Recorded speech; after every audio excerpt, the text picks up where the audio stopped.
you know, you trying to make a profit off this. Like, I'm not doing this shit for the love of the game. Yeah, it's fun and all that, but I really don't like Yeah. talking. So, you know, this gonna Right. turn a profit. It's just the like I tell people. You gotta put the work in. Yeah, that's what I'm telling people. Like, there's no substitute for hard work, but motherfuckers think that's a game. It's not a game. Like, Nah. it's right there, and that's all I base my life on. And you know, not to put myself over because I hate talking about myself, but I base my life Yeah. on my resume that I put for myself, and you know, Right. taking the chances that I've taken in order to get even remotely close to where I'm going, which is where I'm at right now. So it's just there's no substitute for hard work, like you just said. Like Nah. you on Clubhouse grinding, and that's a medium that we have because Lord knows how long we're gonna be in this pandemic in America, Right. especially because they keep fucking up. But Right. right now, I tell everybody, it's like, bro, even if you got a job, like I've had jobs, like when I was trying to act, I had jobs and I was still hustling, you know, in the film industry trying to do what I need to do. Anything Right. that I was trying to do, I understand like having a job. Like, bro, I've had 2, 3 jobs at one time. Get, you know, move that around, and then also did my goals. Like it's very Right. attainable. It's 4 hours in a day. It is. That's how I be learned that that's how I learned. I learned that a little bit the hard way because like I wasn't really I kind of even though I was cool with people, I really stuck to myself. But now I'm learning like bro, I got real good like even though yes I don't see y'all all the time and y'all all from different walks of life. Like the people I talk with the most now are people that are really willing to move and shake shit. That I had like minded with me. Like it's cool. Like my friends like from home, like I'm cool with them. But like for me to really like pursue my passion, I'm connected with cool, real good people and I'm willing to make that make that do that hard work and fucking sacrifice to to make something happen. You know what I'm saying? So, bye, man. We come on, man. We got real. We got really real just now. We was about to play a Griselda beat over this shit, but No, but we let's get actually it, bro. we on more beat than West Side Gun, so you couldn't do it. And I fuck with West Side, but Hey, you know, mainly it's hey. because of the beats. Like I listen. If I don't wake up in the morning and listen to Benny the Butcher, then I feel like my rest of my day is about to be shit. Nah, I feel you, bro. You know what's funny? I went to Wale Mania, the one that was in New York. I brought my girl, my lady with me. Shout out to her. And um, West Side Gun was just walking through Sony Hall like just mad casual, and I'm like, yo, who is this man with it? Like, because my girl, I don't think my girl knew who he really was, but I remember he had the red jacket, but like I didn't wasn't paying attention. And bro, like I see like two big dudes walking through. I'm like, all right, cool. And then bro, I see that he had like a big ass red trench coat that he like customized and bro, just mad fucking jewels. And I'm like, yo, oh shit, that's West Side Gun. Like, what's good? And he just like, no, we nodded. He gave me the head nod. I gave him the head nod, and that was it. Bro, that man was just casually walking through that audience, like, like he ain't nobody.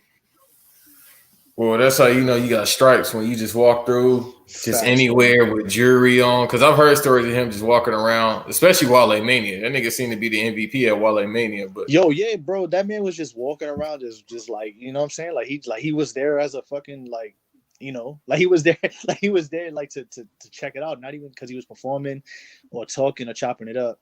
But yo, that day was crazy because I remember like, Kofi, like the New Day came through. And Kofi was like, yo, like, I'm going to win it. And, like, people were hype. And I remember watching it, like, I was with my girl, and we actually watched it together. Because, like, my girl, like, watched, everybody watched wrestling when they was young. But then, I told my girl, like, yo, let's just watch it. Like, whatever. We were chilling, we were chilling in her house. And, like, bro, we both cried, son, when Kofi won. And I'll be crying about, like, that type of stuff. But that shit was a moment, bro. Like, we not going to see it. We may not see that for a while. But then again, there's so many there's so many black wrestlers that are doing so well, bro, that's gonna become more commonplace. yeah, man, none of them niggas gonna get booked, man. And I saying that in a non-coonery way. I'm just saying how Oh my, the company work because it's a report right, that came out earlier. They done sent Keith Lee back to NXT just to development, not like TV, which yeah, should I be saw where that. he should be there anyway right now. Like honestly, me and my boy was gonna talk about, or we talked about that I do the wrestling podcast with. Shouts out to him. We briefly talked about how like, bro, you really don't need all these people on the main roster. Y'all got like 101 workers. Most of the motherfuckers ain't working. Like, what's the problem with having Keith Lee in NXT right now? Like, him with that roster right now be straight because they need somebody. I'm so damn tired of seeing Cameron Grimes. And I said I get tired of talking about wrestling, but fuck it. I don't mind talking about it. I don't mind talking about it with you. Yeah, that's what I'm saying. So it don't matter. We here. Now, honestly, with the Keith Lee thing, when I saw that, I was like, and like, are they about to 6 moves of doom him? Because I hope not. Like, because he has it all, and I'm just like, I hope they don't 5 moves of doom my man. Because that'd be some bullshit. Now, the other people, I kind of understood because, you know, they just big for no reason. Even it's just weird, like, especially with Otis and Keith Lee, like, they were over like Rover a couple months ago, and now it's just like they kind of hit a dead spot. You know what I mean? So like, we don't, you know, I don't know, bro. It was just a very weird report to look at when I saw that.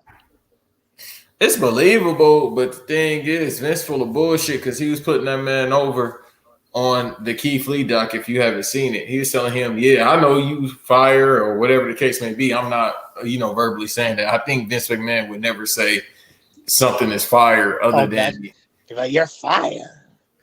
Yeah, he don't say nothing fire unless he talking about them boys. Allegedly, he be talking to, but them boys in the range. You know the boys in the range. Them boys. But he was putting him over on the dog. But then you gonna put this man in development, like, bruh, if you want him to lose weight, why?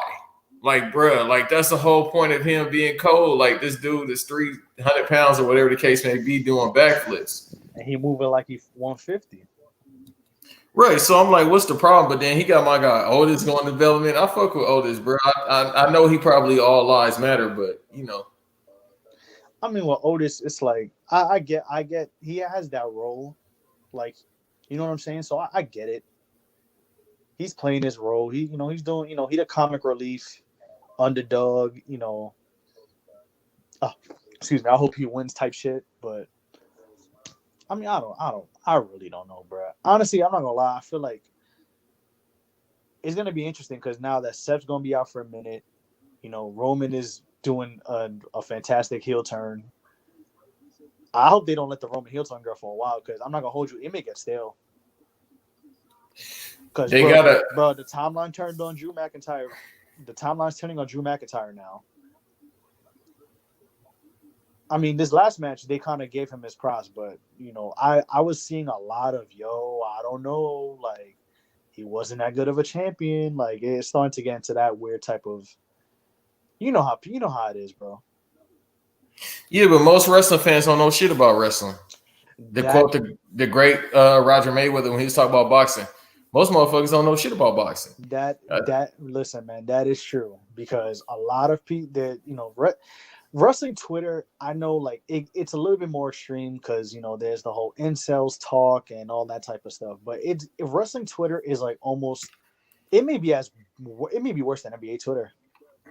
Because not only what NBA Twitter, like, we know how, I don't want to say, I'm not saying that against anybody because, like, there are people on NBA Twitter that I follow who are sensible and give really good advice. And to them, I commend them and shout out to them. But with wrestling Twitter, like, it's nasty. Like, they be sexist. They'll be sexist. They'll be like, misogynist, degrading. And I'm just like, bro, but like they'll talk about women wrestlers, and I'm like, bro, but that woman wrestler probably wrestles better than your favorite wrestler. Yeah, but you gotta think a lot of those incels and a lot of those people that watch wrestling, they ain't never seen a titty consensually in their life. What's that Roman Reigns meme? AEW. The AEW one. What is it again, bro? I always forget that shit. I think they had the AEW acronym for All Elite Wrestling, but AEW Wrestling is just wrestling for niggas that never touched a titty or something. Yeah, it was something like that. Yeah, and it has Roman Reigns in the meme, bro.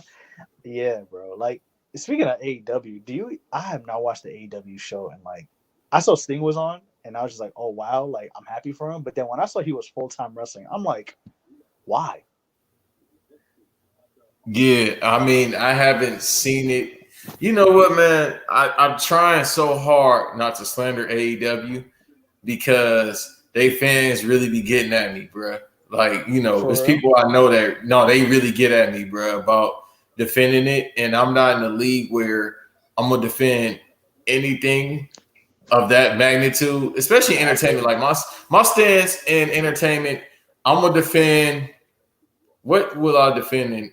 I would defend the Bulls to the death, the Cowboys to the death. Like, I'm never gonna change my stance on that about my fandom for those two. That's how But otherwise than that, yeah, and maybe Playboy Cardi. I might, defend my fandom for Playboy Cardi, bro. Damn, you must be tired of defending that, man.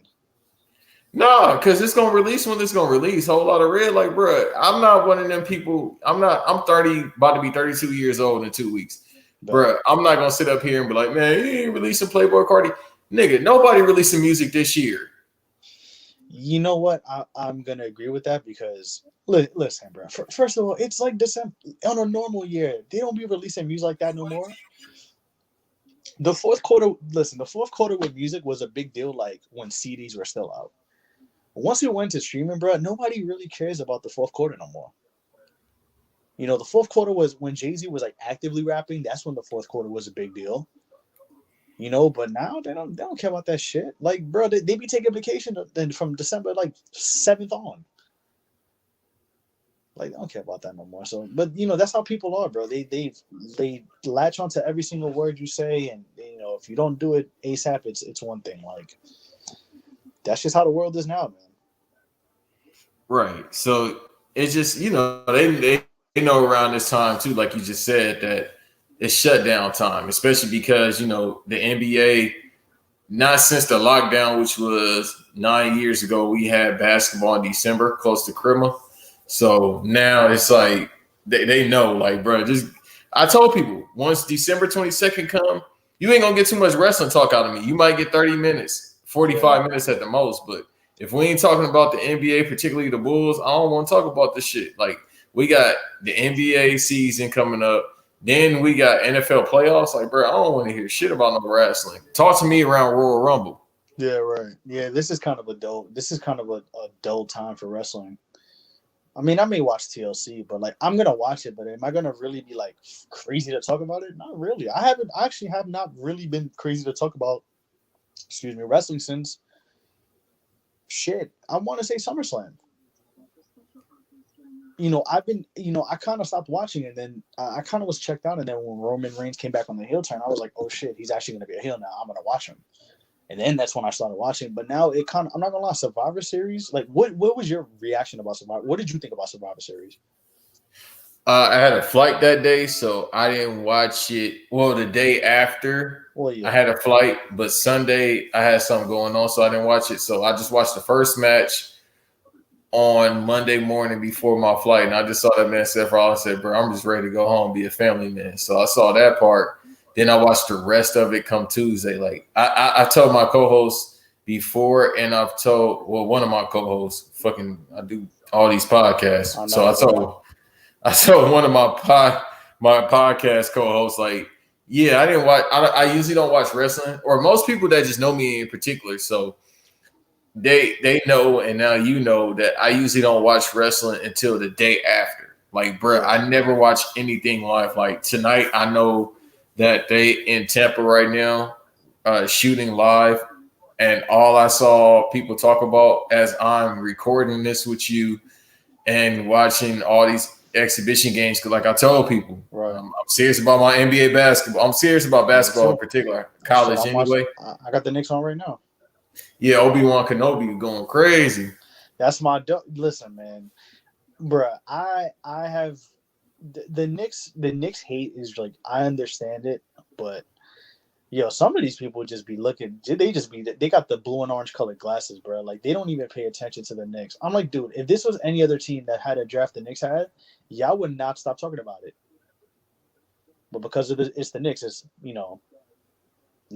it's the Knicks. Fuck them. Right, facts. Which I'm like, bet y'all got it. Y'all want to listen? Y'all say what y'all got to say. I'm gonna stay here and watch them. I'm chilling. I know where we at. I know what we doing. We hired some good people, and that's it, bro. Yeah, so it's like, with me, I watched Survivor Series. I was like, it's straight, Facts. All that Roman and Drew match was fire. Right. Otherwise, the women's elimination match, I like that one as well. I mean, it was decent. That's the best thing I can say. Oh, the tag match was fire. The tag match was definitely the tag match was really good. Definitely. Yeah, that was probably match of the night for me. You got an African. Well, you got 3.5 African only Oh man, tag match. why you say that? Because Xavier Woods. You already know. Yo, you know what's yo? Have I ever told you that I like bumped into him one time and had a decent conversation with the guy? He's actually cool as hell. Yo, you the only one. Oh, it's probably because you know what I mean. He probably trying to figure out, is he Mexican? Like, no, he's Puerto Rican. My God, yo. Otherwise than that, how he treat the Africans not too well. Oh my God, bro. Hey, bro, I'm here to let you know he a weirdo. How I approached him respectfully, and he was just looking at me like, "Who is this yellow nigga?" And then somebody else I know that's actually working in the media. I won't put his business out there, but he actually worked with the media and shit. And he dapped up all the yakuza, but then he saw my guy and he said, "Nah, fuck him." Damn, he just, oh man. Cool shit activated. Cool shit. Yeah, I bumped into him. So I don't know when's the last time you've been in New York, if you've been in New York frequently, but I ain't been in New York since last December. Oh, it's not that bad then. All right, so there's a bar in New York. There's like 3 of them in the city called Barcade. It's a bar. It's like literally a straight up bar that has all the old arcade games, like the coin op joints. Like you pay for tokens and you play whatever you want to play, whatever. So this was like, I want to say this was maybe, damn, how long was this? Maybe 2-3 years ago. I want to say they were filming in Brooklyn. Like they do what they usually do, where they film in Brooklyn for, I think this was before it went to Friday on Fox. This is when it was still Tuesday or Thursday. So no, this was when it was Tuesday. So he was there, and like I'm like, is this Xavier Woods? Like I kind of was drinking a bit. I ain't gonna hold you. I was getting my drink on, chilling, playing games, and I'm like, oh shit, it's Xavier Woods, whatever. So like he happened to be in the game next to me. And they play like this old game called Windjammers. It's like disc hockey sort of. Like it's an interesting concept. It's a game from the 90s.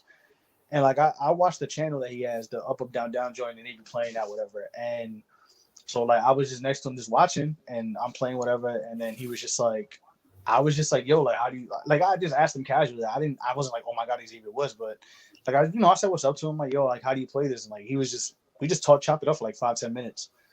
Like real brief. I actually played him. I lost, but I almost got him. But I kind of wanted to play him NBA Jam and embarrass him, but I wasn't able to do that. So it's all because I think everybody caught on that Xavier Woods was there. So the Yakuza was going crazy. I went to my side of the bar and that was it. The men or the women? I probably come on. I know. I'm talking about. As far as his fan base, because you know what I mean, he apparently, per my sources, when he see the white women, he go crazy. Per my sources, I saw him with his wife. He was actually with his wife, and Yeah. Wait, I forgot that he's married. Yeah, I mean, Dr. Umar would not be pleased. Bruh. No context, Dr. Umar, top 5 Twitter page. Top. What, bro? Top 5, top 2. Top 2. Yeah, it's Amp, and it's been Amp forever, and then it's the Dr. Umar because Dr. Umar really the MVP of this year. Him and my man Don Miguelo.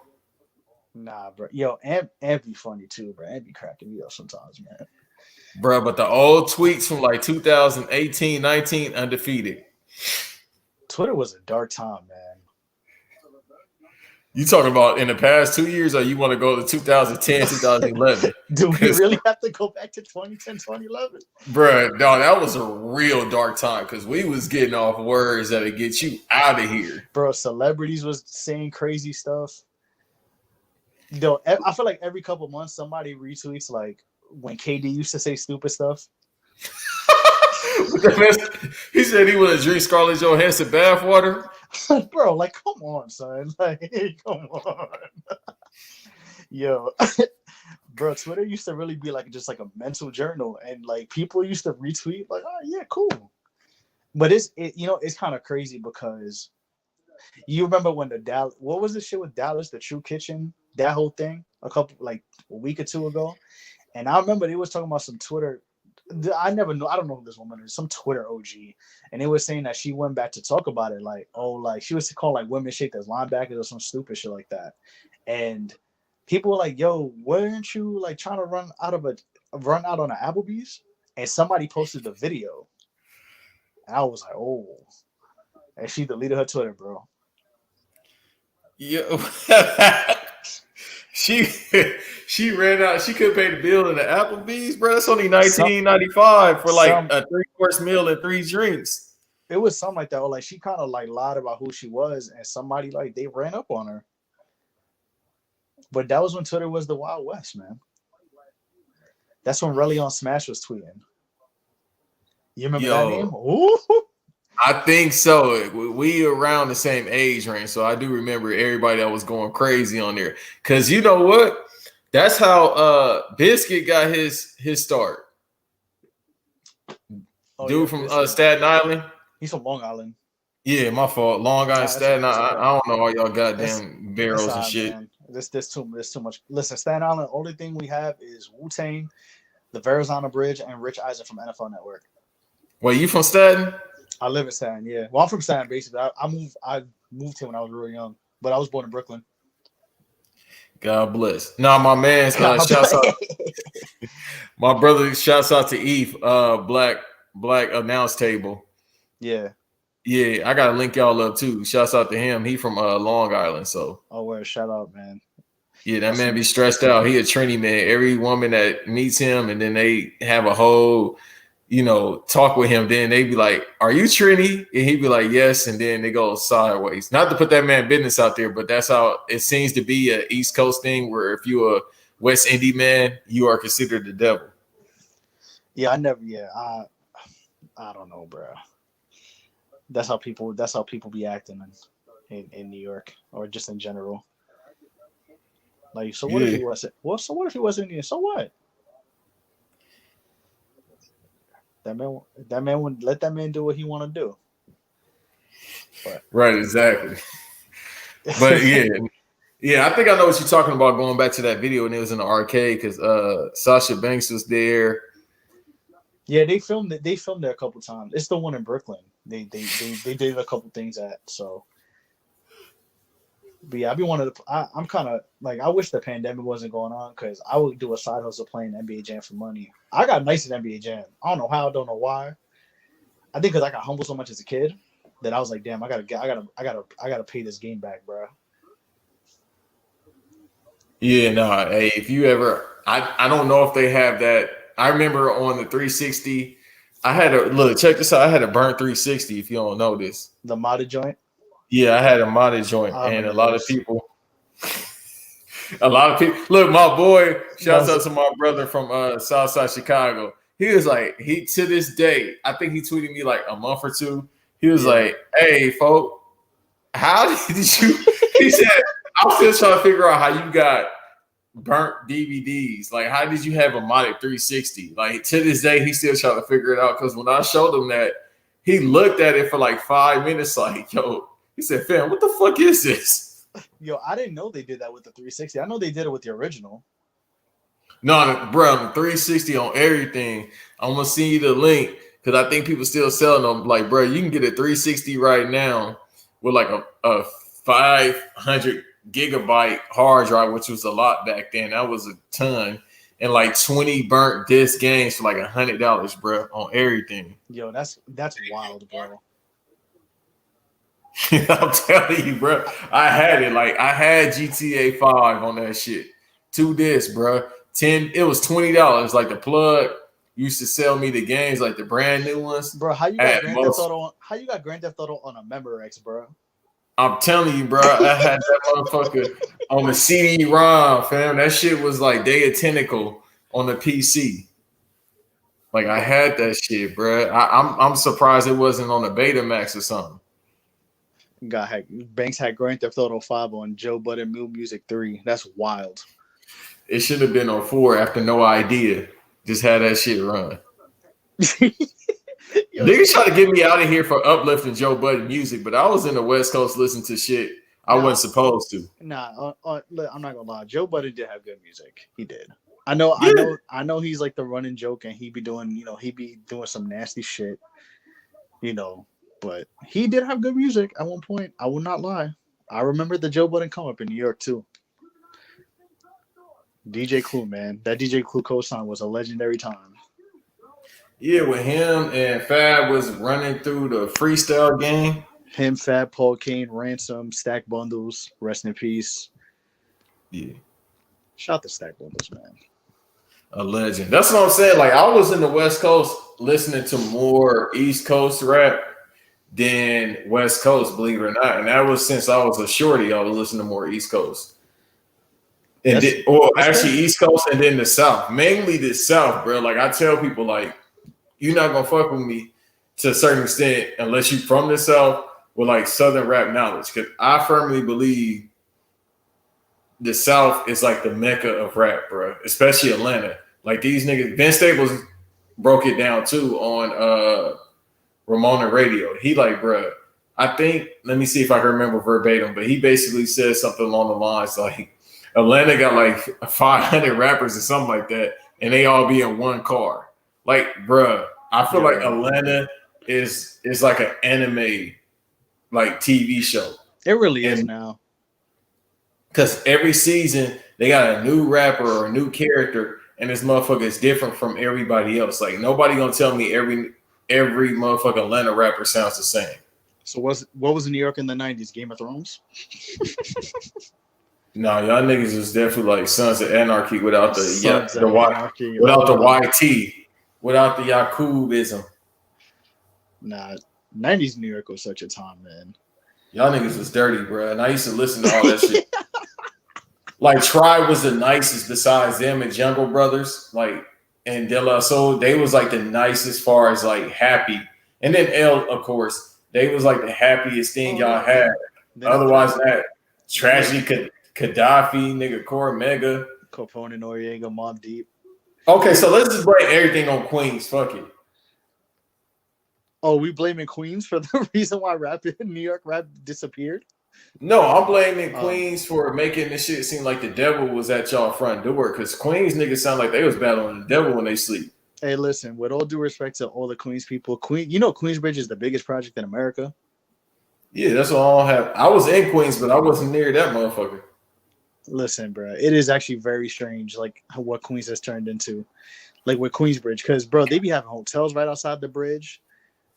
Like it's crazy. I'm like, bro, I would never come here a couple years ago. Yeah, I'm supposed to be going to New York next month. I'm gonna hit you up about that as well. I'm going out I there a bet, couple of days to work, so I'll talk to you off air about that. But bet. yeah, I saw. First of all, bro, the Airbnbs ain't supposed to be that motherfucking expensive for 2-3 days tops, because you know it is a pandemic, Listen, so man, listen. I I can't be know out there wilding because I really want to go to Dykeman and get somebody pregnant consensually. you need to relax, bro. You do not want to go to Dykeman, bro. Yes, I do No, you consensually. listen. No, you don't, bro. Do you remember what happened over the summer at Dykeman?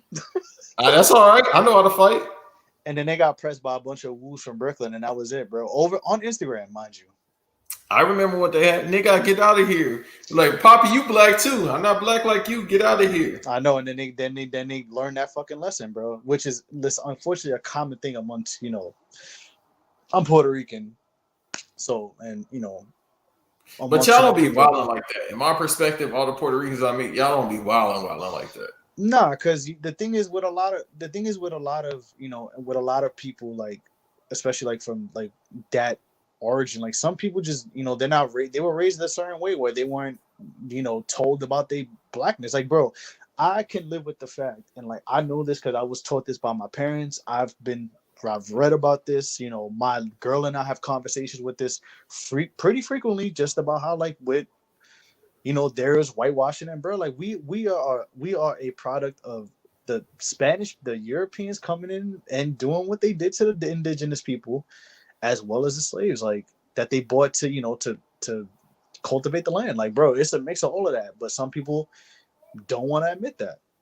Some people were whitewashed, some people weren't. Like, but so yeah, some of them do be wilding though, and I'll just be like, yo, that's why I don't hang out with them. Like, yo, y'all stay over there. I know what I come from. If you don't want to acknowledge that, that's on you, bro. But Dykeman, man, Dykeman, yo, be careful in Dykeman, man. That's all I'm gonna say. I used to go out in Dykeman, and Dykeman was cool, but now as a 29-year-old, almost 30-year-old man who is happily in a relationship and settled, I do not miss that shit, bro. Dykeman is a crazy. Dykeman is a crazy place, dog. For real. I keep hearing about that, but you know, the horniness is telling me pause. It's telling me to go ahead and just risk my life. I'll risk my life for some ass. If you be honest before you got married, I'll be honest right now, and I'm single. I mean, have I risked my life? I wouldn't say risked my life, but I mean, I feel you. I get what you're trying to say. Like, Dykeman is listen, man. Dykeman. If you're going at a party and cool, like it's cool. Like I feel you. You know, you a single man. You know, you got it. You doing what you got to. You know, you trying to do what you got to do. You trying to have fun. Then go to Dykeman. But if you think you're gonna find yourself a responsible person, I mean, you're gonna have to look a little bit. But that's not what you're looking for, I'm assuming. No, I'm just looking for consensual ass. That's it. La Marina's closed, so my condolences. I don't even know what's open up there. I have not driven up to Dykeman in months. In a year. Gee, that's what I'm saying. Like, I don't know, man. God be wilding sometimes. Because it's like, bruh, I'm not bragging by any means. And if people want to pull up, even though I'm all for the peace, you know, in more ways than one. Double entendre. But this year, I've made the most money I've ever made in my life. And I've had more time than I ever had before. Mind you, it's a pandemic. But, bruh, it's like I was talking to my boy about that. I'm like, bruh, if it wasn't a pandemic right now, like if La Marina was opened up and I had the resources that I have now, you'd be wilding. Son. And I'm in the East Coast for the time being. You paying for all the hookah? Shit, I ain't paying for a goddamn thing. Yeah, bro, you pay for the bars. How much is hookah? Yeah, too much. Never mind. So we ain't doing that. Last time I checked, I would want to say, I mean, it depends. Some people sell it for like 20. Some people sell it for 40. It depends on where you go. Yo, honestly, I'm gonna give you like a New York power ranking of like where I go out. Like Midtown, I feel like if you go out by like Times Square, bro, you need to be barely over 21. Because aside from that, it was fine when I was just turning 21 to like 23, and I'm like, bro, I'm not supposed to be here. Like if you're over 25 and you go into a bar in Midtown, like to go meet like people, God bless you, bro. Like I feel like you would creep. Dykeman is like mid 25 to like, I would say my age, like 29, maybe 30. You good. Aside from that, though, honestly, bro, I ain't gonna hold you. The LES is where it's at to go out. If shit was open, because the LES is kind of like off the grid sort of, but you got your balance. Like if you want to go to a chill spot and meet somebody, you could go to a chill spot. If you want to turn up though, they got the turn up spots too, and drinks is cheaper. Like Dykeman, he gonna tax you, bro.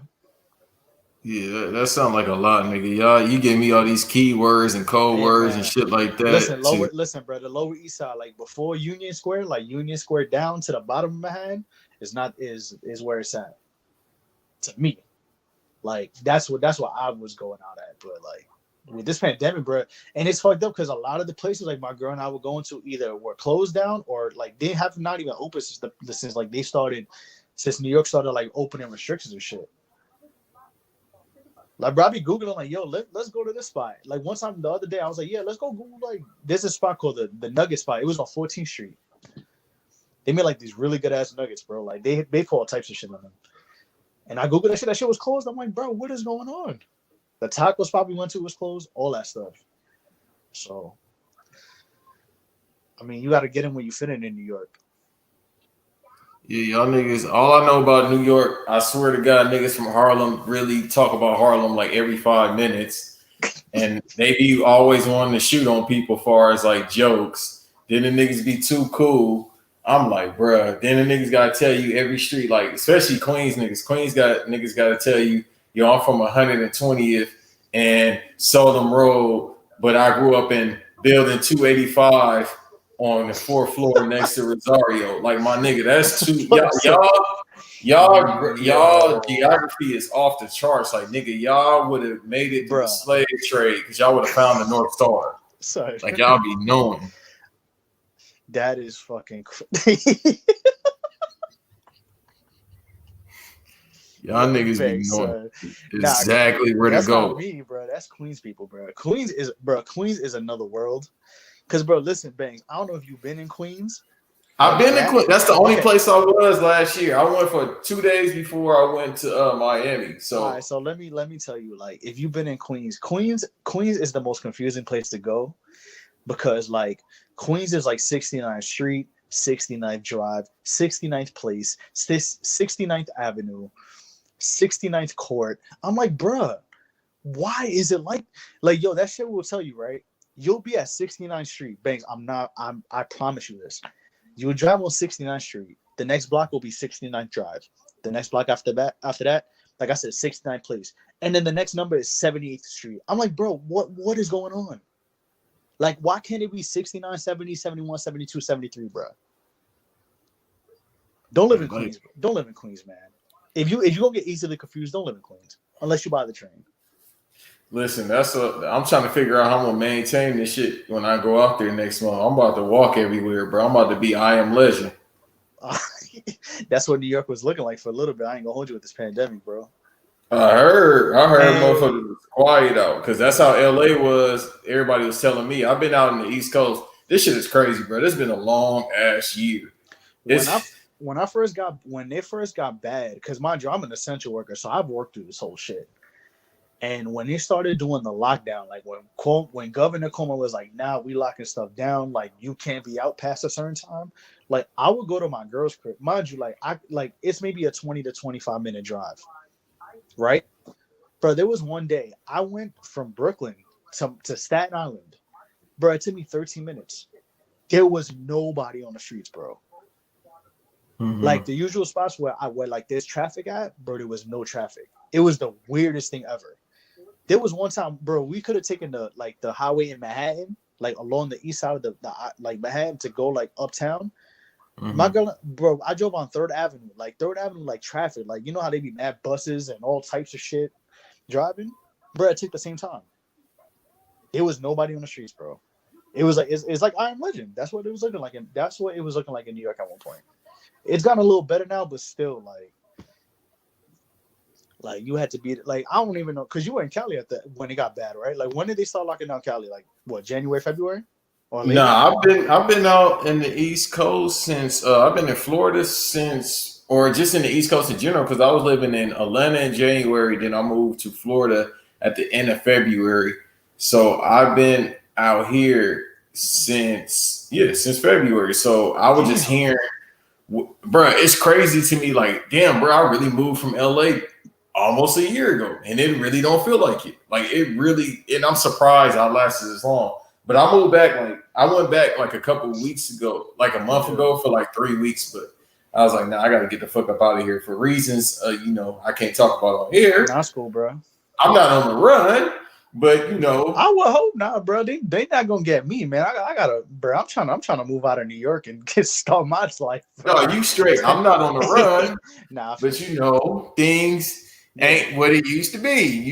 I can't go everywhere because people seem to be like they change. So I'll just say that. I'm talking like Bill Cosby right now, but I just want to let you know, audience. And the pudding and the yeah, just letting you know, audience. Sometimes your own tell you shouldn't be around here for no particular reason, and it's not your fault. But things are the way they are.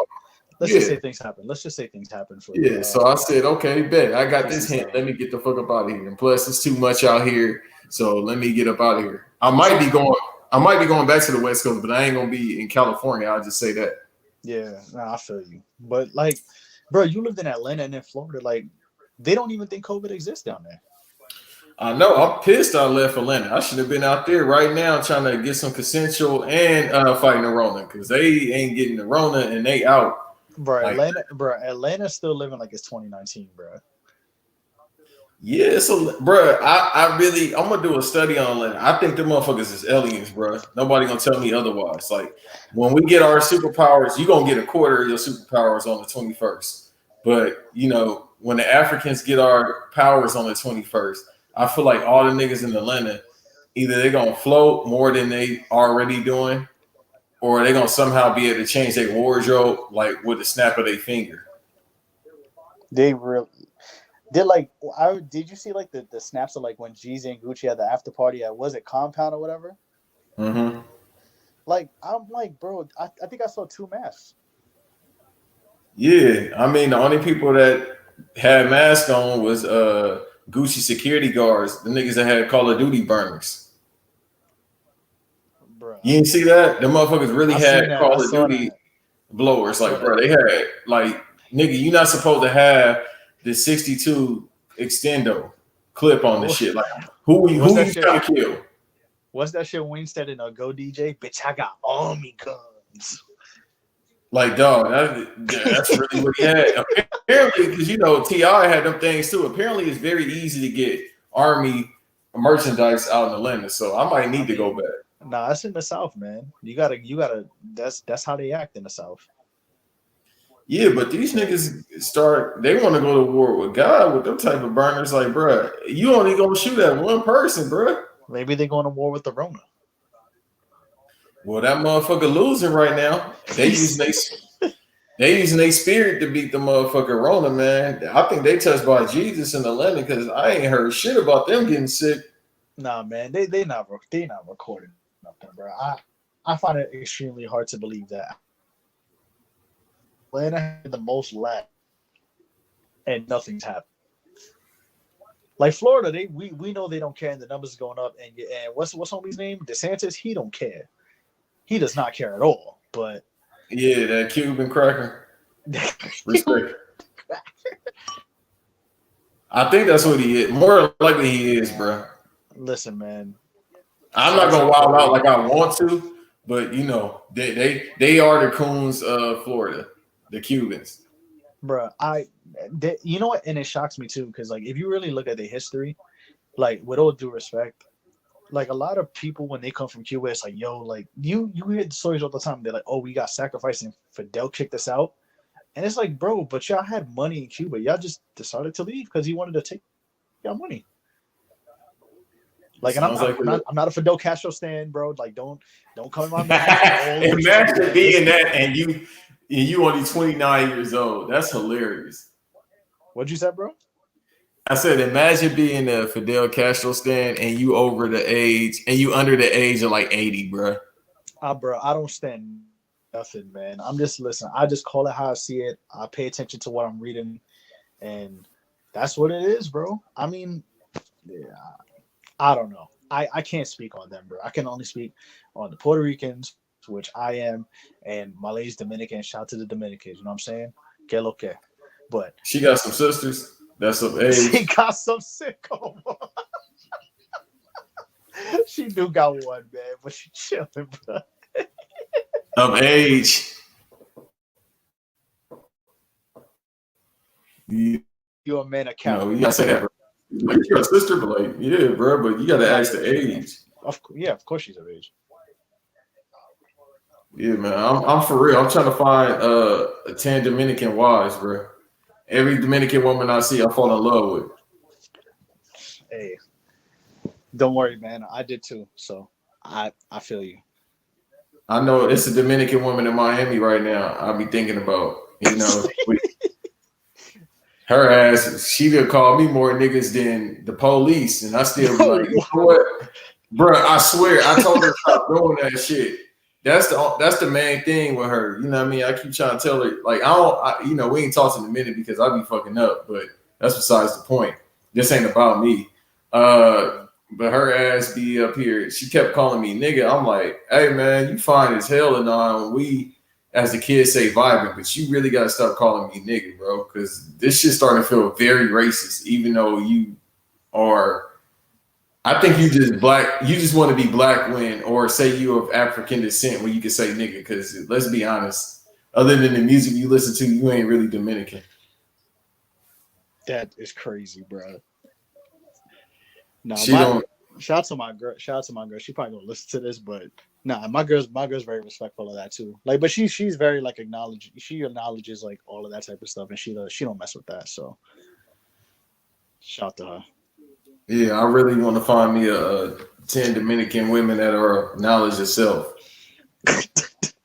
They read the book. They read the 5%. You want a 5% of Dominican? Hey, you know what, bro? You won for that. That'd be fire as fuck. 5%. Dominican woman, like, bro, imagine that. She just wake me up. What's knowledge itself? What's today's mathematic? God, like, peace. All right, bet. And then if I get it wrong, she might try to stab me. All right, man. Come on, man. You can't do the stereotype is crazy. Bro, what are you talking about? I ain't talking about because of her race. Women be stabbing. You ain't never tried to get stabbed by before you got married. You never got stabbed by one of your women. I'm not married, but I'm it's bound to happen. But by the grace of God, no. I'm basically married. If you want to just, that's what I'm saying, bro. You want me to start third eye? I feel what you're saying, but I've never, by the grace of God, I had never been in that situation. And fortunately, my queen and I have the respect that we never do that shit, because that shit is crazy, bro. Like, I just, everybody has their own situations, and that's just a respect thing that needs to be discussed in the beginning. But that shit happens a lot more than people think, bro. Like, you watch too many Lifetime movies, getting crazy. Nah, bro, I have a problem too. Maybe that's what I'm saying. Like, I'm from LA, but I got a thing about East Coast women. So maybe I don't even think it's the East Coast woman, because most women is crazy, but this woman is Jamaican, and I love Jamaican women as well. And yeah, I never been stabbed, but she forcefully stayed at the crib one time, and I had it mixed up. I thought they did voodoo, but it's actually Haitian, so I was a little petrified. Yo.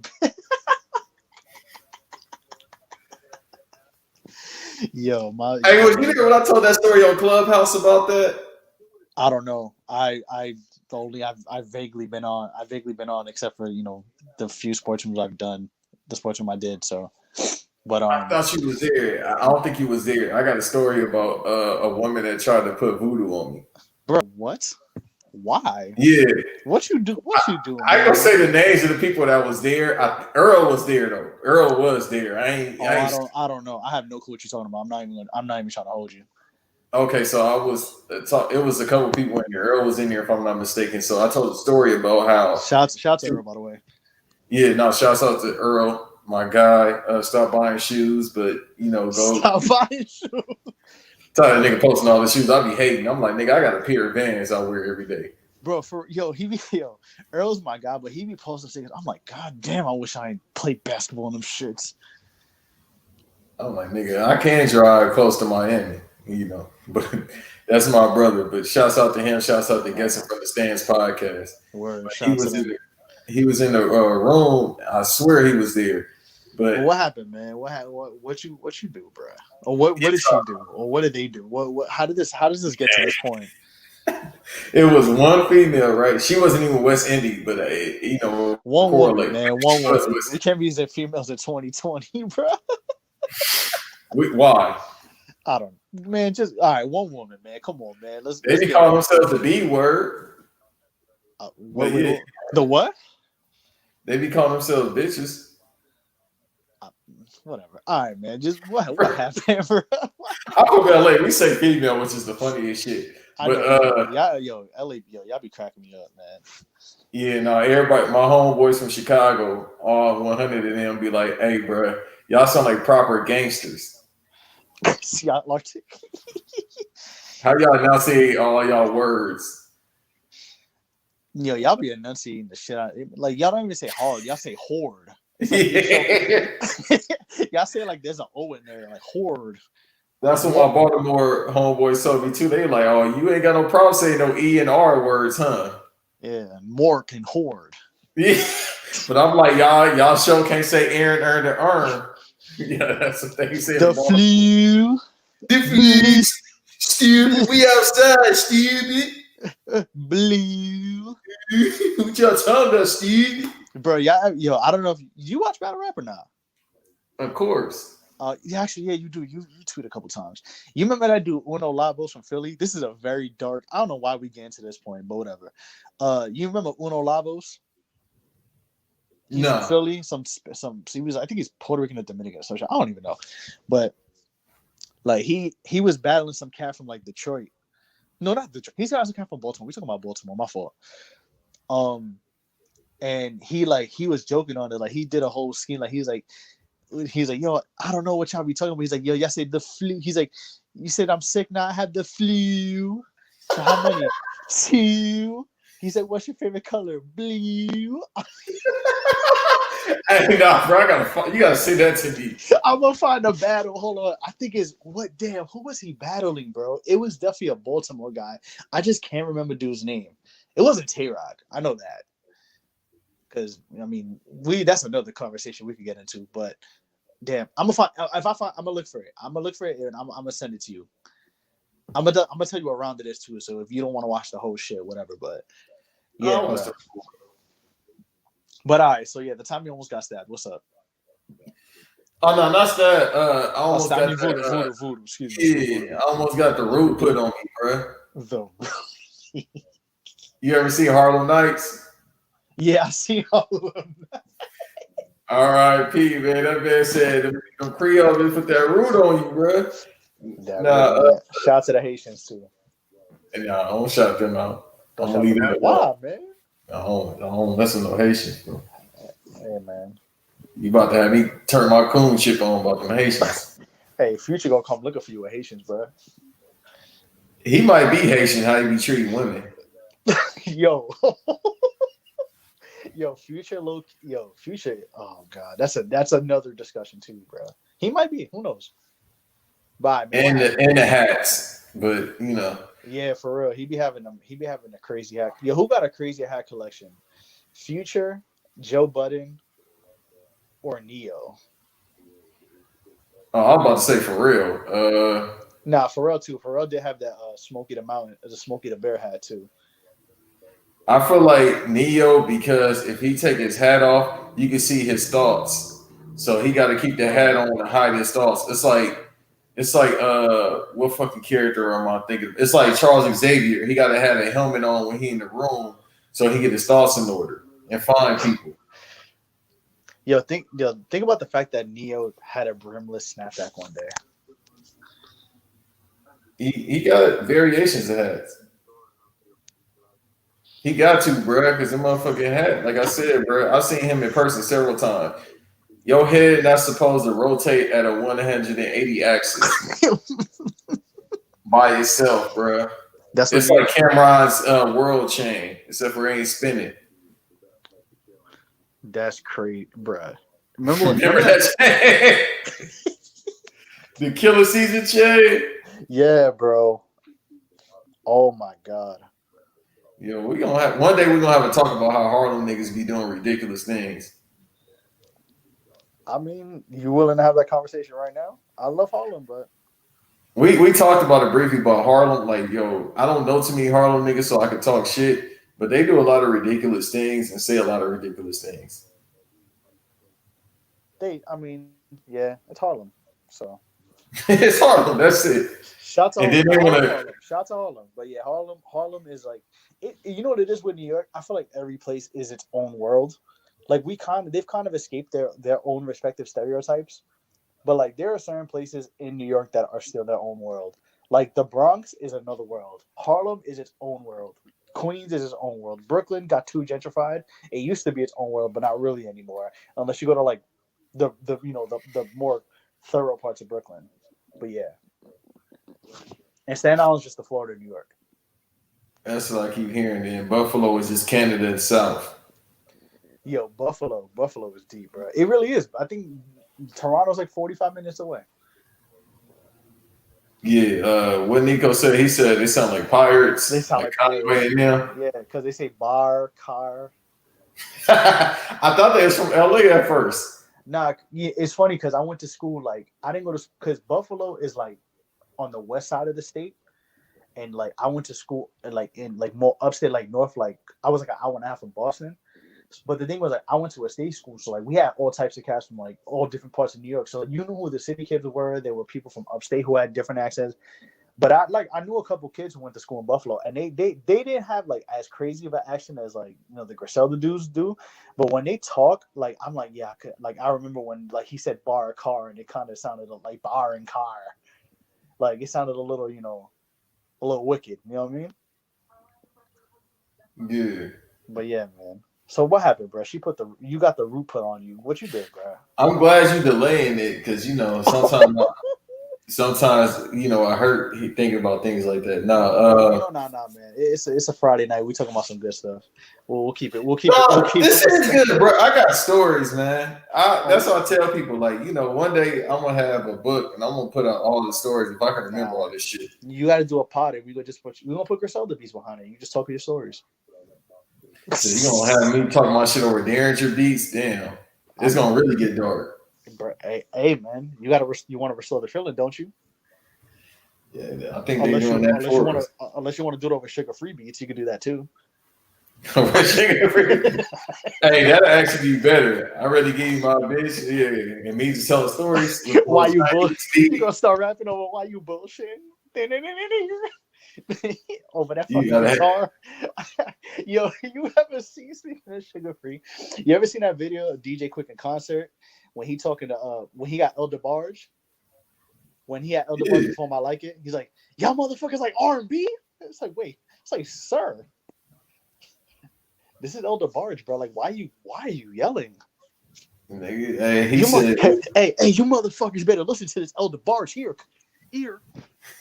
That's why he's saying y'all niggas don't like ooh and I like it. Y'all don't like that? Y'all motherfuckers don't like ooh, I like it. It's like, wait, whoa, bruh. Like, damn, let the man perform. Sing that shit. I'm good, bro. I really don't like it. How you so aggressive over DeBarge, bro? I mean, he felt that in his spirit. That nigga was in the rhythm of the night. He was in the rhythm of the. He probably. I mean, I guess he was, man. He wanted to get loved in a special way, I guess. Yeah, Quick collaborated with El DeBarge a lot. I don't know if they were sharing cocaine or what. Bro. I mean, he did collaborate with Tony also. Hey, that song is a masterpiece, bro. That really is. Down, bro. You know what's crazy? My pops was a professional musician. Shout out to my pops, and he saw it. Shout out to my family.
Yo, you hear me? My fault, bro.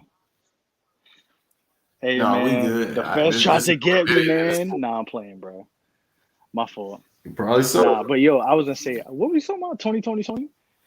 Yeah, my pops went to see them live like the year before they broke up. He said, like, yo, they were actually really good. Like you wouldn't have thought they were breaking up. Nah, that's why I said Mint Condition was better. Mint Condition didn't break up.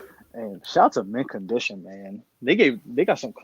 Mint Condition needs more love, bro. Pretty Brown Eyes is a slapper. What's the other song? What kind of man would I be? What? And you just going off singles. I'm thinking about me. I'm more so a B-side guy. Like I don't Actually, really like singles. I go by your albums. I'm about to do my. Hold on. Let me. Yeah, I went into the singles just to go into the singles, but I mean, yeah, of course, you send me swinging and all that shit.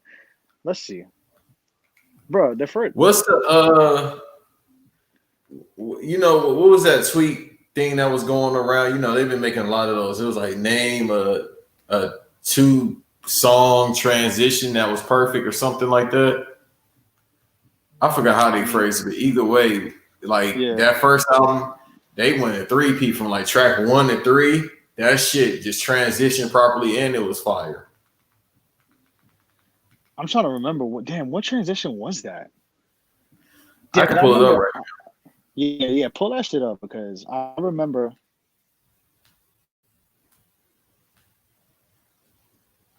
Hold on. Wait for the day.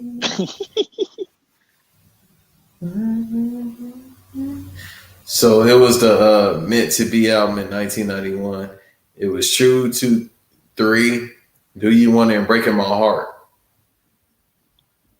Hold on. Wow, what am I doing, bro? What from which? Oh, the first joint? Not the joint. Meant to Be Meant.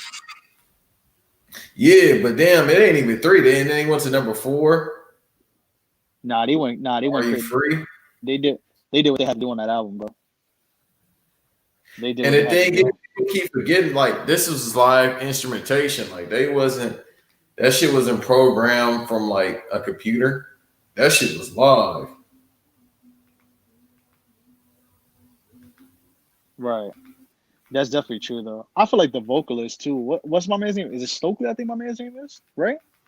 Or something like that? Yeah. Stokely Carmichael, if I'm not mistaken. Yeah, Stokely Carmichael's cold.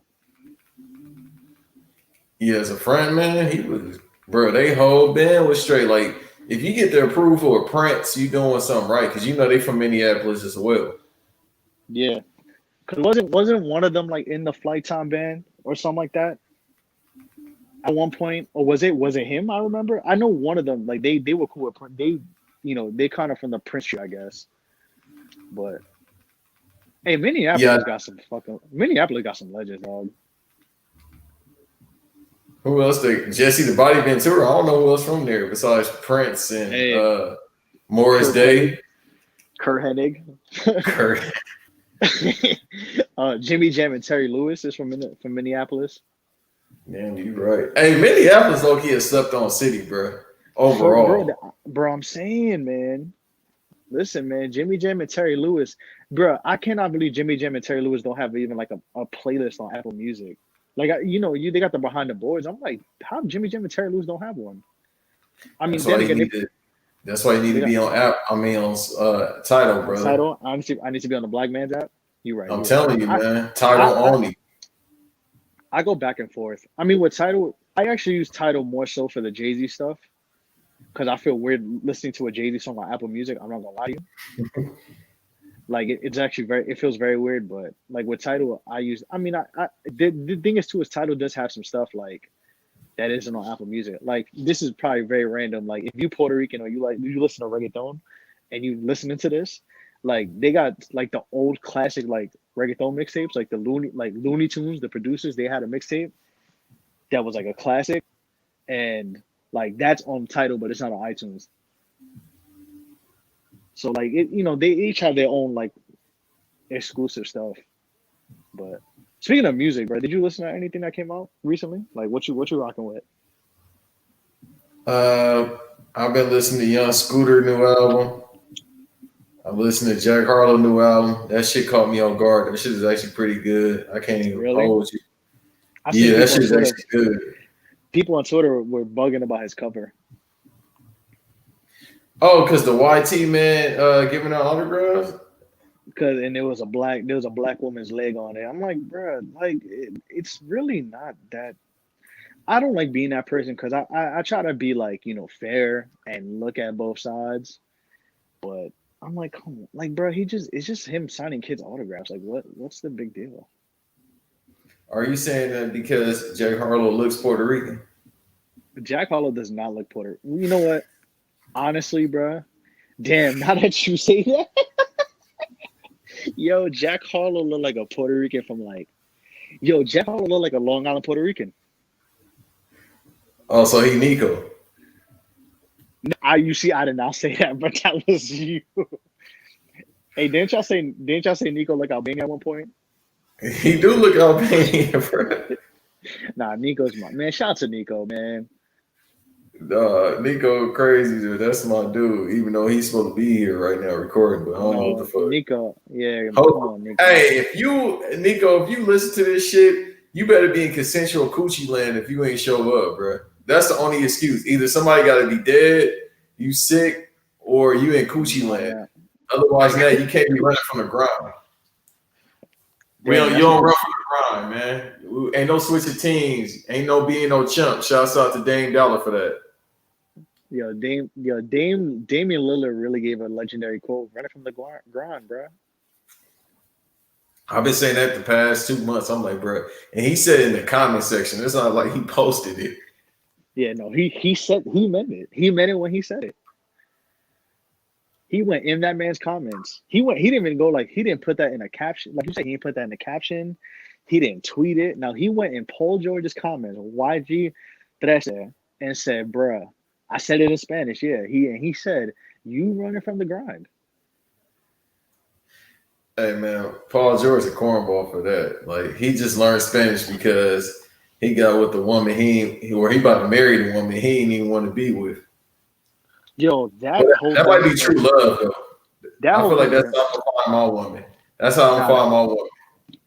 Nah, I mean, listen, everybody's different, but that shit is crazy. Like you were with Doc Rivers, then like what did he do? Like he cheated on his daughter or some shit like that? Yeah, he cheated. Hey man, look, no disrespect, but it seemed to be Doc. I didn't know Doc Rivers' daughter was getting around before she got with Seth. I didn't know I did not pay attention to none of that shit. I just knew that he was with her, and then I was just like, wait, what? Like, he did what? Like, but shout out to Paul. I mean, here's the thing, bro. Paul George, when he's like playing, he's like, I give him respect. Like, he's fun to watch, but all the other shit, it's like, bro, what do you like? Shut up. Sometimes it rewards you more if you talk less. Hey, Palmdale P, bro. Shouts out to Hoots and Brews. I think that's what they call him, like Palmdale P, bro. He from Palmdale. He don't know no better. He can't help but be a cornball. Hey, we just call him we call him Pandemic P. Panorama. Oh yeah, they call him that too as well. And call him Polio P. Polio P is crazy. That shit had me rolling. Panasonic P. Whatever. Bruh. You call him that Panasonic P, hilarious.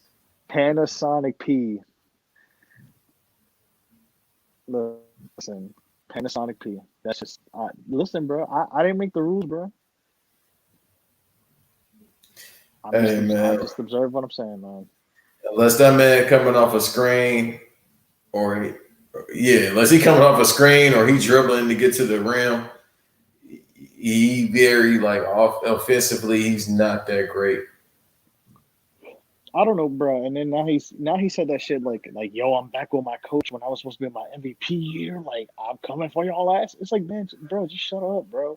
Like if you're gonna have the interview with all the smoke, that's fine, and you want to talk about things. But sometimes like he's in a very precarious position. Like where bro, anything you say, they're gonna use it against you. You kind of have a history of not backing up your words. Like you need to just stay out stay in your lane, bro. LeVar Ball advice, man. Stay in your lane.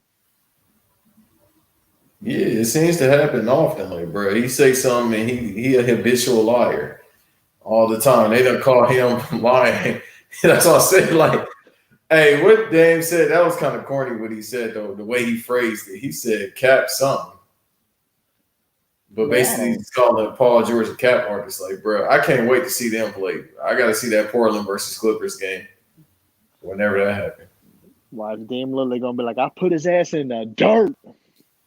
He better, bro. He better show up, put 30 on that man head, boy. They got a nice team now. They got Randy Cunningham. Robert Covington. Him too. Portland. I be fucking up on names, bro. If you listen to every podcast I do, I really be like somebody uncle. I be like, yeah, the motherfucker, Javante. Yeah, him. That motherfucker Damian Lillard. He nice. It's like, bro, it's Damian, bro. Come on, man. It's all right, man. I hear it all the time in podcasts, so like I don't even get confused. Like I try to be good with names. Like, you know, because I want to be respectful. Because, you know, some people be like, you know, my name is my name. They be on like that Marlo swag. And I feel them, you know, but hey, it is what it is, bro. Hey, bro, my first name's so trash. I don't even get mad when people find out my first name and try to say it. Bro, I don't even know your first name, bro. I'm about to ask you off air. Yeah, most people don't even know my first name, which is funny. And it's people I work with. They be like, damn, I ain't like, it's people I've been knowing for years. They call me by my last name, which is Banks. Nah, I feel you. I'm like, bro, I don't care. I know my first name trash. They be like, no, it's not even that. I'm like, bro, I don't care what it is. I know. Why you got what's your name? Your name not Umar or something, right? I'm playing, bro. I'm playing. Don't shoot me, dog. No, I know you from Cali. Don't re-horde on me, cuz. No, we gotta walk about 10 minutes before we actually get to the business. Like LA niggas gonna give you a full soliloquy before we actually, and we gonna tell you that we gonna punch on you. Nah, y'all really be doing that though. On the set, cuz. On the set. Yeah. That's how we tell stories about everything. But like, bro, this what happened on everything I love. And then whoop-de-whoop came through. Hit him with the blammer. He told me whoop-de-woo about whoop-de-woo. And then I went, you know, I went over to whoop-de-woo and we did the whoop-de-woo. I'm like, bro, what? I said, run my fade, cuz. Try to catch that fade. It's all right, man. It's like New Yorker. It's like New Yorkers. Like we say ISO boom for everything. So yeah, but then y'all just gotta give like a whole cartoon, like that freaky Zeke video. I told people you gotta watch the full one. Yo, have you seen, bro, the video where they photoshopped him? When you ever seen they put the voiceover on Rey Mysterio doing the 619? Yeah, I just saw that today. Son, I was fucking crying, bro. Because, bro, that's what it looks like. Bro, I literally watched that video like 10 times and I photoshopped it. Like the one where he has his legs up and the one where he has like the arm out. Yeah, son. Yeah, you know what I'm saying? So like, all right, let me ask you, like, bro, who was better, Freaky Zeke or Soulja Boy? The Soulja Boy, come on, bro. We not playing them games. Hey, man. Freaky Zeke's was King funny. King Draco was a guy, bro. Freaky Zeke's was funny because he just did all the crazy movements. Oh, I thought you was talking about like career wise. Like I love Freaky. Man, I'm not talking about career wise. Nah, man. Shout out to the Dips.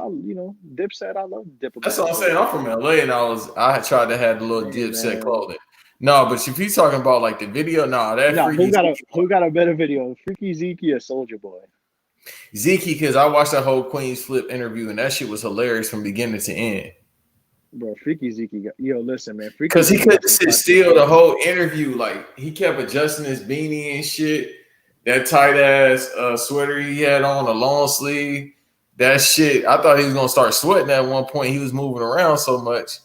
He was like, all right, so he hit me with it like this. And then I'm like, yo, what did he just say? He tried to grab the hammer. He tried to grab the hammer. And then, you know, when he pulled that shit out, like I went back and I heard boom, boom. I'm like, yo, is this a Jim Jones verse from 03? Hey, just about, bro. Because Jim used to be, he'll hold that last bar for a minute. He'll just say the words and that shit just stay for like 10 minutes. And then he'll give you a funny ass ad lib in the background. We used to have the noodles. We used to have the noodles, the shrimp. We used to bowl out. And he named like a random player. Call Larry. Like, bro. Yeah. This shit's he sound loaded and shit on the song. Now, my favorite, the best, like, I feel like the best Jim Jones ad-lib song, it may be Reppin' Time, bro. Hey, bro, Ho- in record time, remember? Harlem! Yeah, that shit was at the end of the Fly High video too, which is hilarious. Yeah, yeah, it was on, um,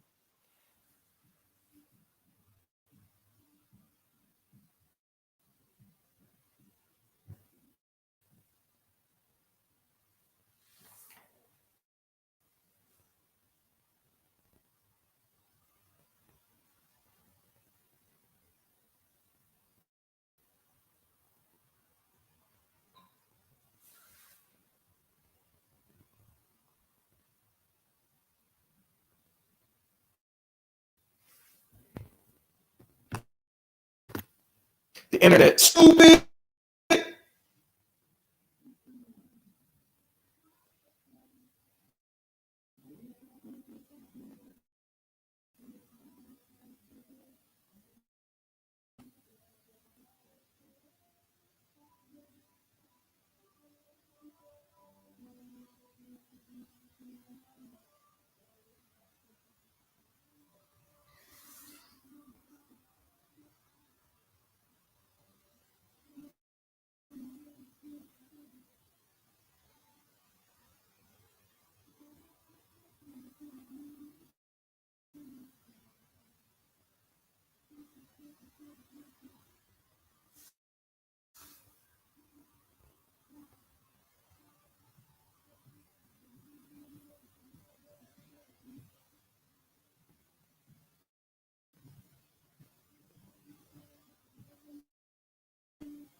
yo, you hear me?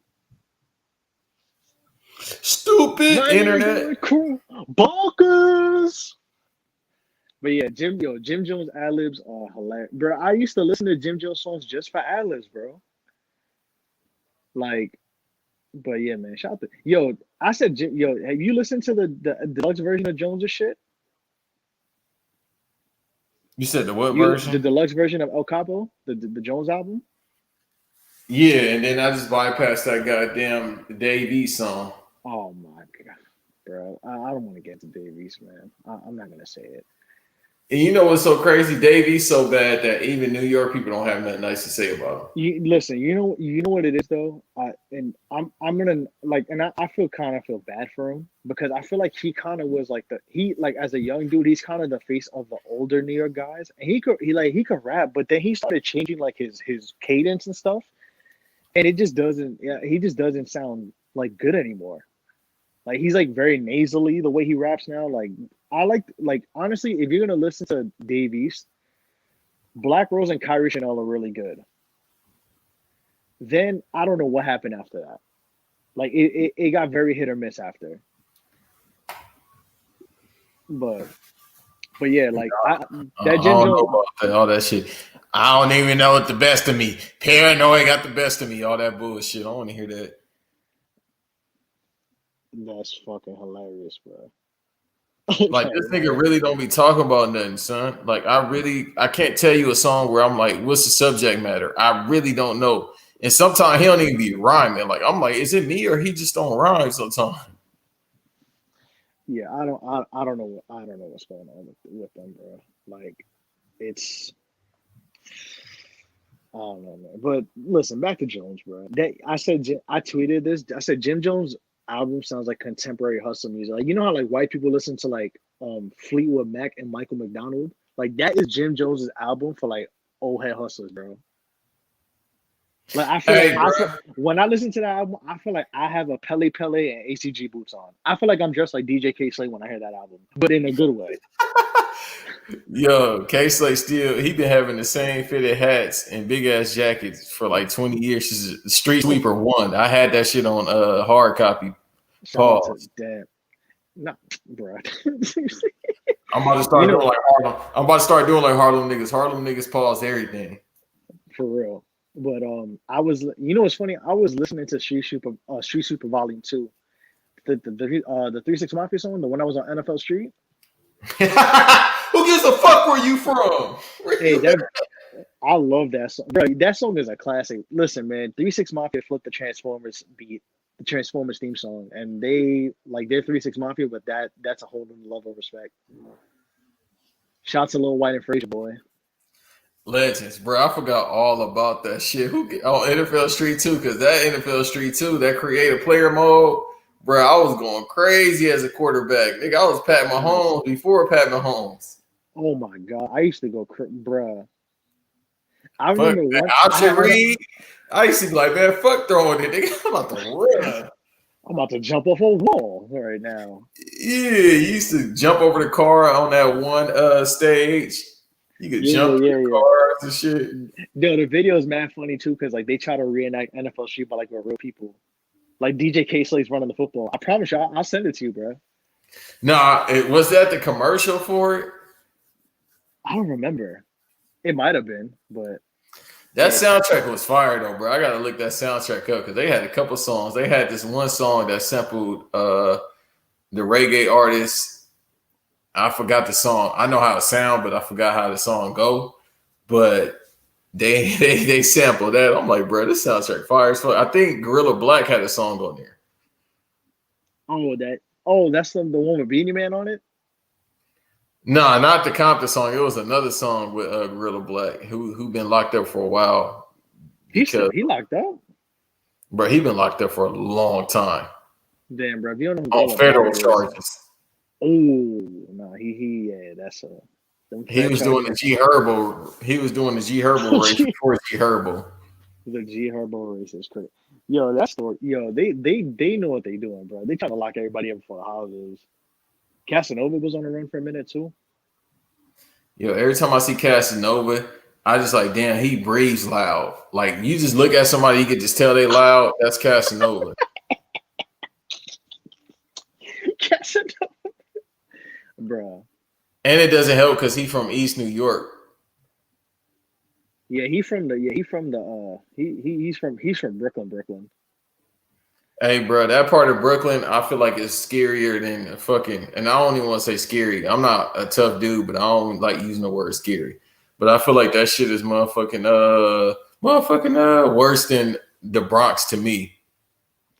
Nah, it depends on where in the Bronx you go to, but for the most part, yes, Eastern New York is.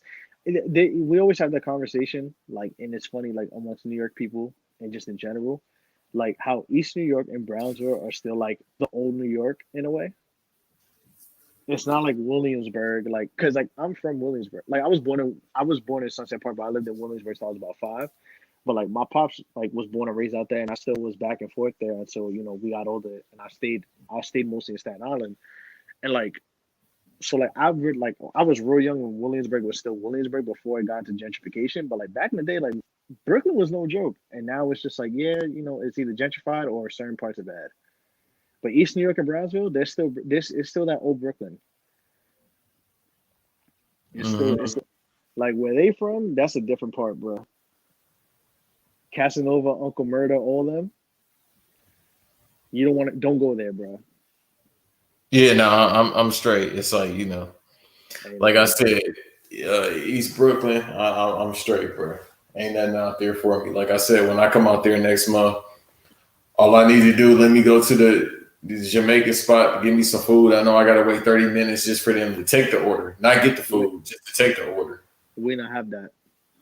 Yeah, nobody be in there, man. That's how you had a real fuck all that gentrified Jamaican shit that people be going to. Or make the whites that be making it in New York, even in LA, bro. If you go to the Jamaican spot and they take 30 minutes just to take your order and nobody's in there, you at the right spot. So you telling me you've been to a Jamaican restaurant with Chet Hanks making food? Man, it's real. They got, contrary to belief, we just don't have Mexicans in LA. We got Jamaicans, it's 5 of them. But shouts out to Peppers. Shouts out to Peppers on Van Ness and Slauson. I stay in there when I'm in the city. They take, bro. There's a Peppers in Brooklyn too. Yeah, this one got Belizeans in it, so I don't know how that works. Yeah, you go to that Peppers. I think Pop Smoke filled the "Welcome to the Party" video by that Peppers. I think at one point. In LA? Nah, New York. In New York. Yeah, I'm like, I don't know.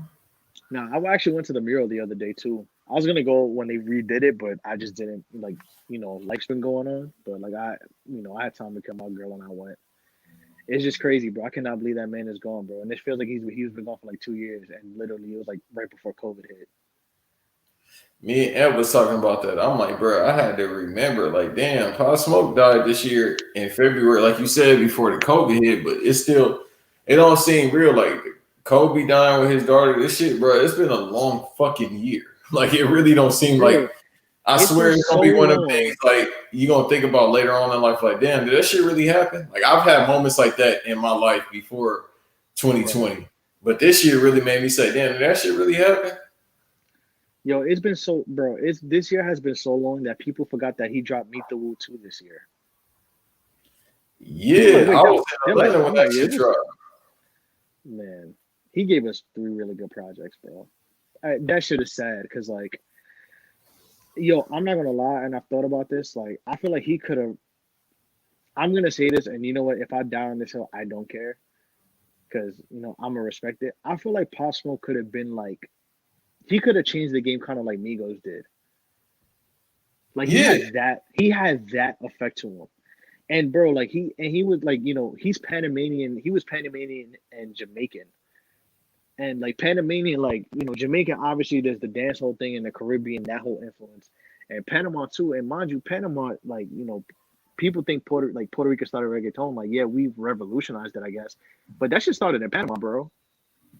They like Spanish, like they like, if you really want to think about it, they Spanish Caribbean. Like they like the Jamaicans of like Spanish speaking countries. Like they got that influence. So like, bro, he had that shit, but he could have easily went to go do some reggaeton stuff and then go do a reggae song and then go do pop shit. Like, bro, he could have done everything.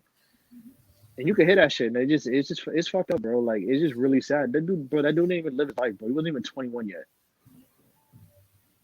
and he just lost it. He lost his life, bro. Tragic yeah, shit. bro. It's always like it seemed to be every time y'all got an up and coming artist from New York, something bad always happened to them.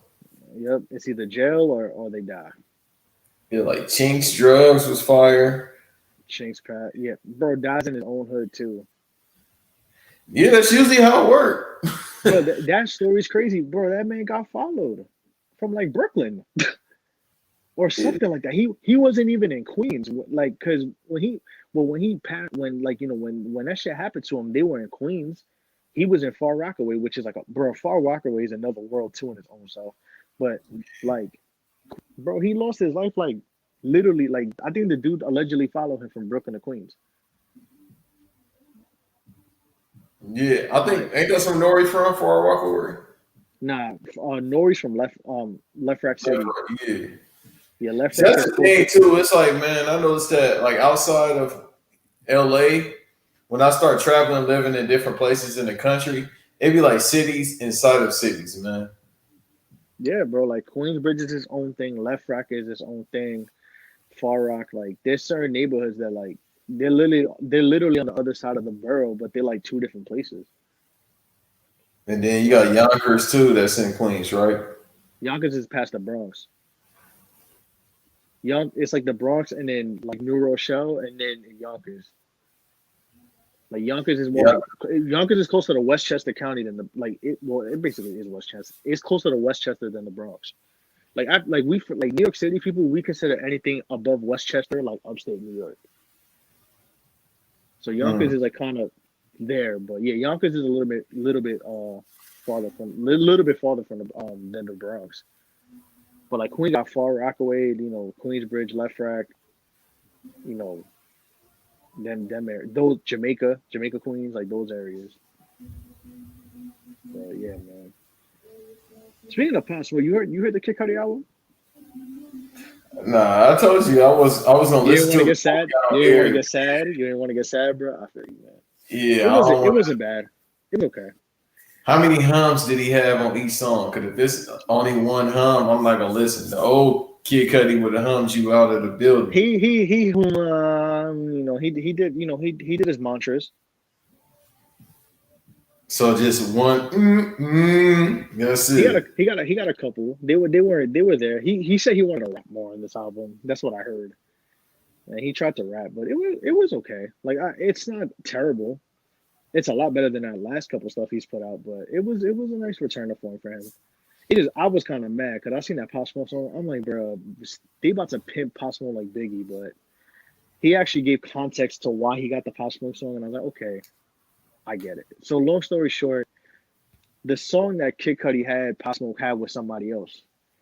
But what happened was that Pop Smoke used to, like Kid Cudi works with what's his name, Dot the Genius. That Mm-hmm. was his producer. So Dot is based out of Brooklyn, and Pop obviously is from Brooklyn. He recorded in that studio. So he heard the song, and they kind of like they didn't know each other like that, but they had he Pop Smoke was recording in his studio, so obviously they don't know each other. So Kid Cudi kind of played it for him, like, yo, this is. I mean, Dot played it for Kid Cudi, and Kid Cudi was like, he's like, yo, damn, I think I could do it. Like, I could be on this shit. And he was like, all right, well, you got to talk to Steven Victor, and then Steven Victor cleared it. Mm-hmm. But yeah, it's cool. Skepta's on there doing his, Skepta doing his Skepta thing. The Nike Shocks music. The what? The what? Nike Shocks music. That's what I call it. I don't know how to blow Nike Shox music. Nike Shox music is fucking hard. Nike Shox tracksuit music. Yeah, them blokes be dressing different over there. I ain't gonna hold you. I'm trying to get to London, bro. I'm trying to get out of America. Hey man, that's what, bro. When this pandemic over, bro, I'm trying to travel. I want to go to Japan. Oh, I want to go actually, to Japan so bad, dog.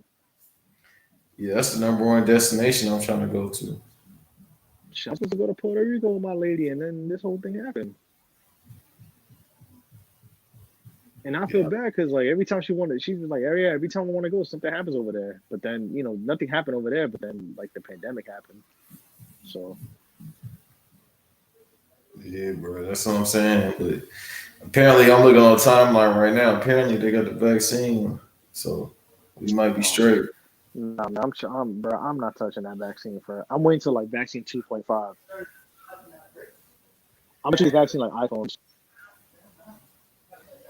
Yeah, you should. No, Me and Em but talked about it too. You know what I mean? I ain't gonna give it away. When he put the episode up, I'll send it to you if you don't already listen to it. But we talked about yeah, that.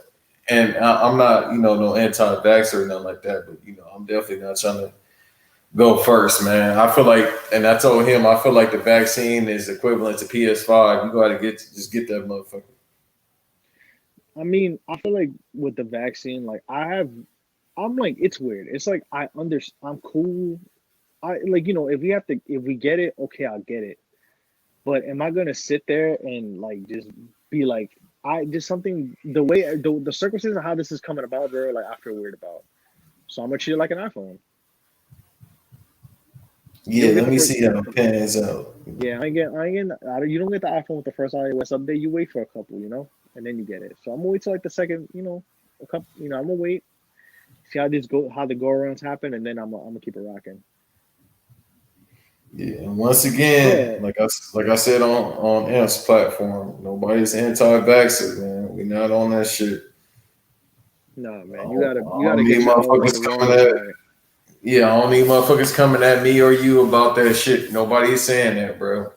No, listen, bro, man. If you want to come at me, whatever, man. I'm gonna still keep it real and explain everything to you. But like, I'm not gonna be the first to get it, but eventually, I don't want to get that shit, bro. Like at the end of the day, like we all have somebody who's been affected by it or people who are compromised by it, and I'm not willing to risk that because I have people very, very dear and close to me that can be affected by that shit, and I do not want to be the person who gives that shit to them, bro.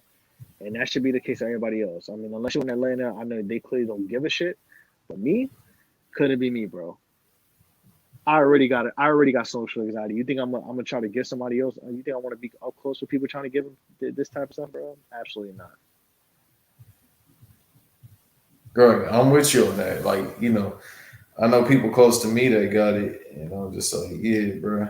I Yeah, just, man. I just don't want to get it, but at the same time, it did make me realize that, you know, I wear my mask outside now. At first, I wasn't wearing it outside because it's like, damn, I get tired of wearing this, but now I wear that shit outside, inside until I get in the crib. Like, I'm Hey, man. masked up, Yeah, bro. I'm the same, bro. Like if I'm in my whip or I'm driving around, if I'm in the crib, like I'll not wear a mask. But when I'm like at work, bro, honestly, I wear my mask like as soon as I punch into work till I'm back in my car, bro. I do not risk that shit. I'm masked up, gloved up all the way. I'm not taking no risk with this, man. And nobody should either. If you out there going, if you on your God is my condom lifestyle, you need to relax, bro. Put a mask on, like, bro, 'cause it could be you. Right. God telling y'all motherfuckers to use common sense as well. Yeah, you want your lungs to sound like whoopee cushions when you breathe, man. Put a mask on. Right. I'm not fucking around with that. That man Ice-T put his father-in-law on screen and said he was anti-mask. Bro. Yeah, some of your favorite rappers and celebrities be anti-mask, man. I heard Drewski's anti-mask. He said who? Drewski. I mean, he from Atlanta. If you see there, then again, that's true. Then again, T.I. is too. Remember T.I. said, bro, if you drink the tea and you count to 3 and then you cough out 10 times, you're going to get cured of the COVID. It's like, wait, I what? thought he said milk help. Bruh, I'm not drinking. I willingly don't want to drink milk. You think I'm going to drink milk for that? Yeah, I'd rather get COVID than drink milk if that was the cure. Is that the title of this podcast? I'd rather drink COVID. I'd rather have COVID than drink. That might be, bro, because I can't eat no type of dairy, so it's like, bro, I'd rather have fucked up lungs and a bad stomach, bro, because I can't do it, bro. I ain't gonna hold you. I think I'm low-key lactose intolerant, but I'd be taking that risk, bro. I can't eat pizza, man. I'm from New York, man. I gotta eat that pizza, bro. Honestly, when I move out of New York, that's the one thing I'm gonna miss. Because that New York pizza. I got the lactose pills, but even then, I'm like, bro, I don't know if this shit helped me. Nah, I feel you, bro. Because a bad stomach, bro, I can't take no bad stomach. You ever had the shit so bad and you couldn't get to a toilet? I'd rather die, bro. Man, I done had too many encounters when I've been on the train trying to get to work. And I be praying to God, like, man, just let me get to work. You try different techniques like stand up, sit down, move around. Yeah, you got a jacket on if it's cold. You try to freeze up. You doing a woo walk and shit, trying to prevent yourself from shitting on yourself. I feel you, bro. Gee, I done had a bad moment one time, bro. It was like 4:00 in the morning. I had to go to work, bro. I was hot. I was like, bro, why? I was gonna be late for work and all that, but I said, fuck that, bro. I had to stop and use the public bathroom in Hollywood, which is something you never want to do. Listen, man, we all had that encounter at one point, bro. That shit just hit you too. You be trying to walk it off and shit, like an ankle injury. No, I'm good. I'm good. Bro. I'd rather get an ankle injury, bro. I was like, damn, man. I was like, bro, I'm only 30 minutes away from the job. Just let me get there. And it's like, nah, bro. I'm like, because the whole point is you fear shitting yourself. That's the main thing. Dog, that's a legit reason though. Like you have to like, bro. If you like, I go to work late because the runs came, bro. I don't care. It can't be. Yeah, that's my main thing. I fear shitting on myself, bro. Hey man, I got. That's the only thing you fear, bro. You don't fear nothing else. You don't fear the root. Oh, the root? Nah, hell no, bro. Shit, I would rather get the root on me 20 times than that shit happen to me, man. Oh yeah, I didn't even talk about that, but you know, nah, sorry, man. It was look, the listeners gonna hear this shit, bro. So I gotta just tell them.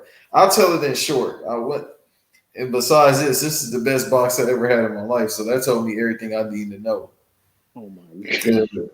That told me everything. Hey. Gee, I think she did some voodoo to the box because I was thinking about that shit for like a year straight when we fell out. Listen, babe, I'm gonna give the Pimp C disclaimer before you tell the story. We some family, man. You a family man, not me. I tried, bro. If any woman in my future hear this, bro, this episode is the least they need to worry about. All that shit I talked about with Nico. Well, no, I don't think I've ever wild out on the podcast. I cracked some jokes, but I don't think I went like full crazy because I'm 31, about to be 32, bro. I don't be wilding out like I used to. Nah, you can't wild out. I mean, you especially during the pandemic, bro. I don't not be even doing you shit. can. You can, but do you choose to? Nah, bro. I be chilling, bro. It's a pandemic right now. I be in the crib, bro. That's what I'm saying, man. That's all I be saying. Bro, I be in the crib and I go to work. That's it. I'm gonna go nowhere else, man. Yeah, I go work out. I go to the store. I'm in the crib, so I can't. I don't really have too many stories these days. But I don't go to the gym, bro. I can't even go to the gym no more, bro. I'm even scared of that shit, bro. I don't trust these people, man. You know, if they be coughing and grunting and shit, putting they spit on the weights, man. I'm good, bro. what? No, man, no. It's just like you know how people are, bro. They go to the gym. Like I just can't. I can't like even if I get masked up and gloved up in the gym, bro. Like I just think about, damn, I'm about to sit in this seat. I gotta put a towel on all the time. The dude probably fucking farted on the seat. No, I'm good, man. I'm good. God damn. You know what I mean? Not that people is crazy unsanitary, but you never know, bro. I'd rather not put myself in that position. Listen, low key, and it's funny too, because ironically with the pandemic, I've low key lost a little bit of weight. And I have not been hitting the gym like that. Like I was playing ball during the summer when it was nice outside, but I wasn't playing full 5-on-5 runs, and I was riding my bike. But aside from that, bro, I'm not going. I can't do that shit, bro. Yes. I'm about to hit them exercise bands. That's what I'm about to do. And go dribble a basketball with a plastic bag like Kyrie Irving to get my workout. Oh shit, man. If you Shout do out to that, World, man. shout out to World B Flat. That's what I call him now. Nah, he definitely was dribbling that basketball like it was all the pressure he thinks he faces. Bro, you know what's crazy? That's what he did actually. I think he said that he was like, yeah, I used to dribble a basketball with a plastic bag. Yeah, that's how I know he fucking crazy. I'm like, he apparently his dad's old teammate taught him to do that. I'm like, all right. Yeah. I mean, his pops, his godfather's Ross Strickland. Shout out to Ross Strickland, bro. That nigga dribbled himself into CTE. CTE is the click that I claim. That nigga dribbled himself into that, bro. Hey man, I feel bad. I low key feel bad for Kyrie because I'm like, bro, he's doing all this, and I understand you don't want to talk to media, bro. But it's New York media, man, and the Knicks is kind of chilling. They're not doing nothing stupid. So if he has a 3 for 20 game, it's gonna get bad, and his teammates gonna have to answer for him, and they're not gonna want to hear that, bro. Katie gonna have to talk with him on like game 20, like, bro, you better say something. It's definitely about to get to that point. That's why he wants everybody else to talk for him. And I understand like where he's coming from, but at the same time, it's like it's like that parallel. Like you signed up for this, and you got to be accountable. But that's the problem with him. He never wants to be accountable for anything he says. Like when he was talking about that bullshit, the earth is flat, he was like, nah, I was just saying that. Like, bro, nah, stick by what you say. And then I don't want to talk to the media. Then the reason why he want to talk to the media because I'm a black man. It's like, bro, just say you don't want to talk to the media, bro. Hey man, World B Flat, bro. That's his new name. That's Like, bro, just say you don't want to talk to the media, my nigga. You ain't gotta be out here giving us. Irving is basically a brunch nigga playing basketball, bro. He a professional brunch nigga, bro. Oh my god. But don't spare me the bullshit, bro. Just say you don't want to talk to the media because you don't want to talk to the media, but you got it as a professional. You gotta do that shit. Yeah, nobody want to talk to the media, nigga. Why don't you just do like the great Marshawn Lynch and just give him like, I'm thankful. Give him sound bites, my nigga. Yes and no. That's it. Yeah, like nigga, you don't really All have that, to. man. You don't really have to do all that. And then I mean, what they gonna ask you besides the James Harden trade? All you gotta do is just be like, man, I don't want him on the team. Like, I don't understand these NBA niggas some weirdos. Like, bro, just be like, I don't want this nigga on my team. Just be 100. Y'all niggas, y'all be around the same females and the same parties. That's why y'all be acting like weirdos. That is true. That is true, bro. They do be doing that. You know, So it's like, crazy. Like these cats really be around the same people, or like you find Like, you know what's funny? Speaking of that, like, I know this is crazy. We're about to really talk about Kardashians on this podcast, but I randomly I did a room on Clubhouse, like, where I had to do like we did the top 25 on ESPN, and Ron Artest's brother got on the podcast. Shout out to Daniel Artest. He's actually a mad cool dude. And he was telling us the story about like that whole Lamar Odom shit. Like, and he kind of like, it's weird. Like, he kind of was just like bro, that they dramatized that shit. Like it was not really as bad as, he was not really that down bad. Like, they were cheat, like they sensationalized it. Like, was he not doing good? Was he not doing well? Absolutely not. But, you know, then again, bro, that's the thing, man. These NBA guys, like, I don't understand why they deal with some different women. Not the same different women, but the same 7. Yeah, I mean, because they're talking about Lamar about to die and all that shit, and everybody was stressed out. It's like, damn, word, but Lamar Odom is a New York City legend, bro. That man, bro. Like, bro, before AAU was like popping. Well, no, it was popping, but bro, they had a team. It was Lamar Odom, Ron Artest, and Elton Brand on the same team, bro. Yeah, I already know. And Eric what's my man's name from St. John's? Eric Barkley. They were like 85-1 in one summer. Bro, I would not want to play, bro. Yeah, bro, you got a goddamn 6'9" point guard. Lamar was playing point guard at times. He was doing sandbars on you and shit, just 2-stepping on you. Like, nah, bro. I'm surprised nobody went crazy. Like, tried to fight him. No, you can't find no Queens niggas. And you can't outshoot them either because they got guns as well. I know Nori talks about it every episode of Dream Champs. Like, bro, I shot somebody. I'm like, bro, okay, we know. But that's how you know he one of them niggas on the list. I tell people all the time, the ones that laugh a lot, that's the ones you need to worry about. Nah, I love Nori is a national treasure, bro. Even though he cuts his guests off all the time. Everybody be saying that. Remember, he tried to do that to Busta. Busta was like, "Hey, man, you ain't gonna keep cutting me off." Bro, he was pissing me. Bro, he did it with I was watching the one with Mike Geronimo, and people would think like, "Yo, Mike Geronimo, like, oh, he a hazard." Bro, he had crazy stories, bro. He kept trying to cut Mike Geronimo off, and like the more drunk Mike Geronimo got, he's like, "No, I'm gonna finish my story." You know when old niggas get drunk, that's when they go to 10. Bro, he was on 10. Like, he was smacking the table and shit. Look, Mike Geronimo is an old nigga from Queens, bro. He is, bro. Mike Geronimo a legend, bro. I like when he was. Have you listened to that episode? Not yet. I gotta finish that one. I gotta finish the Cormega one that came out today. I gotta watch that. I gotta finish the one with Loaded Lux and Murder Mook, but I might go past that because Murder Mook is another nigga that just talk through they nose. So it's just like this shit is loud, bro. Murder Mook is keying for white women. Yeah, no, we ain't forget that was you. Yes, you will. It's like he got married now, but shouts out to him for that. But even though he did have a fire battle against Tay-Rod, but yeah, we did not forget he was peeking for white women. Dog, that man was he act like she was Bill Burr. I mean, she looked like Bill Burr, but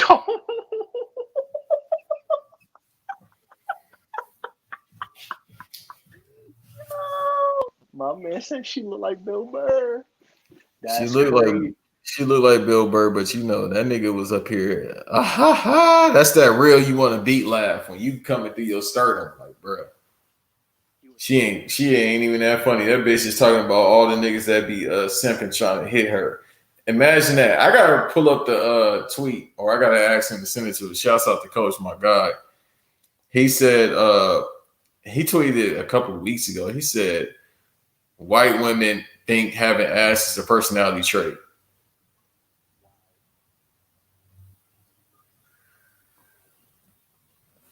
One of the realest things I ever heard. That's because people enabled that. That's the problem. Yeah, but they really think that shit is like, a personality trait because you got a big ass. Like, bitch, anybody can get a big ass. You just got to work. or get the steroids. All you gotta do is do that. Go to Dominican Republic or work the Stairmaster. But the Mike Geronimo one, I'm gonna watch that one. The Cormega one, I'm gonna watch that one. I'm never watching that Hit Boy one. Hit Boy, I'm sorry, not Hit Boy. That's my guy. Hitmaker, that Goofy. Yo, they've been killing him. Like, yo, he is a chatty patty, bro. But he's been that way. Then it was, man, we from that era when that nigga Chain was getting carried around like a piñata. How many continents did Young Bird Chain travel? Nigga, that shit was on more continents than OnlyFans bitches getting flued out. Bro, that shit bro. Young Bird Chain traveled more than Christopher Columbus's boats, bro. Yeah, that and the syphilis Christopher Columbus was giving to people. Young Bird Chain traveled more than the Nina, the Pinta, and the Santa Maria combined, bro. That shit traveled more than Christianity in the African community. Young Bird Chain travels more than James Harden. Young Bird Chain was traveling more than any bitch with a thyroid issue. And I don't even know what that means. Son, what, bro? Damn, that liquor hit. Bro, you on a liquor, bro? Allegedly. Allegedly. I edit that out too. I got a lot of shit. I just got to edit out the dead parts because motherfucker StreamYard said, hey, yo, I like this. They probably gonna shut it down because I'm talking shit now. I like StreamYard, but yo, y'all got to get an actual app. Yeah, that's just crazy because I did StreamYard one time. Actually, no, I didn't. I experimented with it one time, like, because I really had no podcast. Like, if anybody who's listening to this, y'all could clearly tell. But like, I'm shocked they didn't have an app yet. And then it sucks because like I don't have a MacBook. I only have my phone right now. But yeah, like that's how a lot of people record these days, though, off their phone. Believe it or not. It's kind of weird because the thing is, like, when I be making, like, when I've been wanting to make, because I was making the blends on my SoundCloud and like I can't even do that anymore. I just got them in the vault chilling. And I'm just like, damn, I need my hard drive back. I got to get back to making mixes. But I've been writing down ideas that I have. So when I get a MacBook back, yo, Dame Lillard is wild. He just shot from Seattle. Yeah, he been practicing that shot. Yo, you know what's so funny? Like, I know we really veering off topic, bro. De'Aaron Fox cut his hair, and I thought that was I'm like, who did the Kings draft this year? Oh yeah, he looked like a little infant now. He looked like a fucking baby. He looked like what's my guy name? Since he a Dragon Ball Z fan, De'Aaron is. He looked like damn man, what's the cat from Dragon Ball Super? He looked like him now. Oh my, Beerus. Yeah, Beerus. He looked like Beerus. The God of War. He looked like my man Beerus now. Them ears be sticking out, and then got that little ass head. That little minute blackhead having ass. Yo, that's funny, bro. Damn, I see Melo back on my TV screen. Shout to them. I will never forget. Y'all was saying Melo was only good as a 6-man for the Guangzhou Sharks. Yeah, no. I will never ever forget that, bro. Y'all disrespected that man. Yeah, I ain't gonna shout out my favorite basketball podcast, but you know, one of the co-hosts said that. But then he apologized about it too. But there was a lot of people saying that, bro. People didn't apologize, and I don't listen, man. I don't forget, bro. I forgive, but I don't forget. Melo is not washed, bro. There's a lot of people out here that's getting bags, and he actually putting in the work to get the bag. And I'm saying this because I'm a Melo fan as well, so that's where it comes from, bias. Melo was giving your favorite player the drugs, or has either he hasn't he did or he still does. Man had one of the greatest turnaround jumpers ever. He body you, bully ball, or he just get you down low. Back, bro. They should be scared. Man, he's still about to get 12. Bro, he got the straight backs. That may be that's like a 2K slider. No, that's his last year slider, and I love Melo like I just said, but nah, he just tried, reminisce one time before. Melo going back to the Braves like Undertaker did with the Dead Man gimmick. Yeah, Oh, that's except for crazy. He just popped the 3-2. instead of how he bowed down on a Survivor Series, Taker did to the Paul Bear hologram. So what you're saying is the Paul Bear hologram is Melo's braids? Nah, Melo gonna bow down to the hologram or probably fucking some trees or something, some goddamn smoke. Cause he be smoking them. He's smoking them purple blunts, bruh. Nah, that hologram, that's gonna be Lala, cause that man's still trying to get in the room, bruh. That man be still sleeping on the couch. You know what's crazy? That whole thing happened. I'm like, bro, nobody knows what. I mean, are they? I don't even know if they're together anymore.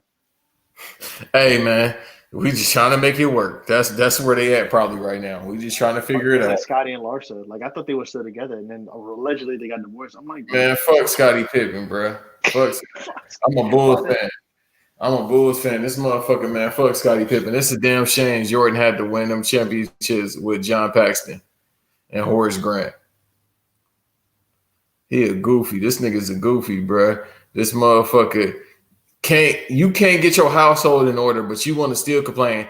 I thought, the documentary was supposed to uplift, not make me look bad. Bruh, you said this shit twice this year, my nigga. Let that hurt go, bruh. If Horace Grant said his piece, Stacey King don't fuck with Jordan, bruh. Let that shit go, my nigga. Stop. You need to work on your household. What Horace Grant said? Them sons of bitches. Yeah, sons of bitches. Like, bruh, let that shit go. Let that hurt go, Pippen. You keep trying to fuck with Jordan. Jordan probably blocked your ass. That's why you saying that. Like, you want to call Jordan and ask him, how I get my girl back. I don't know, nigga. Gamble on her life. That's what he probably say.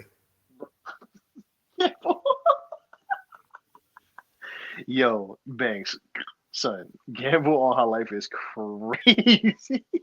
At this point, nigga, you gotta get your rebate back on that bitch, bro. I don't know what you spend on her besides a ring, but you need to get your rebate money back on that bitch. Treat her like a new self. I know his kid going through it too. Which one? Wait, how many he got? Jordan, he got 5. I'm talking about Scotty. Oh yeah, his son said I ain't gonna respond to the negativity. That's just like a female. I feel bad because his son is nice too. Yeah, not calling him a female. I'm not disrespecting a young man like that, but when females talking about they protecting their energy, they hurt. That's how his son talking. I don't know. I can't speak on other women, bro. Nah, I know what's up, but you know what? If my mom was a hoe, I'd say the same thing too, bro. Bro, I don't know what his mom be doing. I don't know why she does what she does. She a hoe. He wifed the hoe. With Zach Randolph. That's one of the funniest things that happened this year too. Zach Randolph was like, "I'm married." Bro, this year is so crazy that we forgot that Zach Randolph tweeted that. Bro, everybody went past it, and within an hour, that man literally said, "I married a hoe." I married a hoe. He tweeted that verbatim. It wasn't even like a paraphrase. He didn't say it in the video. He put that in words. And put the shaking my head emoji too. And the shaking my head emoji. It's still funny now that Zach Randolph is signed Moneybagg Yo. Legend. Zach for doing that, not Moneybagg Yo. That's how you're supposed to do it, bro. Yo, Zebo was so nice too. It's crazy. That man couldn't jump over a fucking iPhone, but he could get a rebound. And that's crazy because he from Indiana. I thought them niggas was athletic. No, not Indiana. No, they definitely not. I never met or seen anybody I never met anybody from Indiana, but I never seen anybody from Indiana that's athletic. They got some talented people out there, or come from there, but as far as athleticism, they ain't got that. Gordon Hayward may be the most athletic person to come out of Indiana. Damn, that's fucked up if you gotta say that. Oh man, bro. Yo, Michael Jordan. You seen that tweet that they said like Michael Jordan must be embezzling money with the contracts he gives out? Yeah, I believe that. Bro, Bro, Michael Jordan's eyes were looking like off-white Jordan 4s when he read that contract. Nigga, my eyes look like Michael Jordan right now. You had them off-white Jordan 4 eyes right now? Look, that man had demon eyes. I'm damn near there, bro. My eyes is always red to begin with because my ass don't sleep, but my shit's really there right now. I hate looking at myself in the mirror because sometimes I just despise it. That's dark, but you got to understand. You're getting dark, bro. God damn, man. You need help, bro? I feel like that was some Mike Tyson shit because Mike be always saying some bad self-esteem shit to himself. I don't like that guy I used to be. He from Brooklyn, so when I found out he was from Brooklyn as a kid, I was like, all right, something is going on in Brooklyn. Mike Jordan, that's what you're saying? Shit, Game 6, nigga. Tyson, Game 6. Hey, man, shout out to Mike Tyson, too. Icon, bro. That's the only quote-unquote celebrity I want to meet. Now, I want to meet a couple boxers, nigga. I don't care about meeting no athlete. No, I'm sorry. I want to meet some boxers and this one Instagram model, respectfully. Mark Jackson, respectfully? No, she's not married. I met her years ago before she even started popping on Instagram, and I was thirsty to the motherfucking end. Yo, know, speaking of that, what's the most random encounter you ever had with a celebrity if you ever had one? I'm trying to remember, nigga. I done met people, and that shit always surprised me. Man, you from LA, man. You probably have to bump into somebody at a fucking Tim's Burger or something. Come on, man.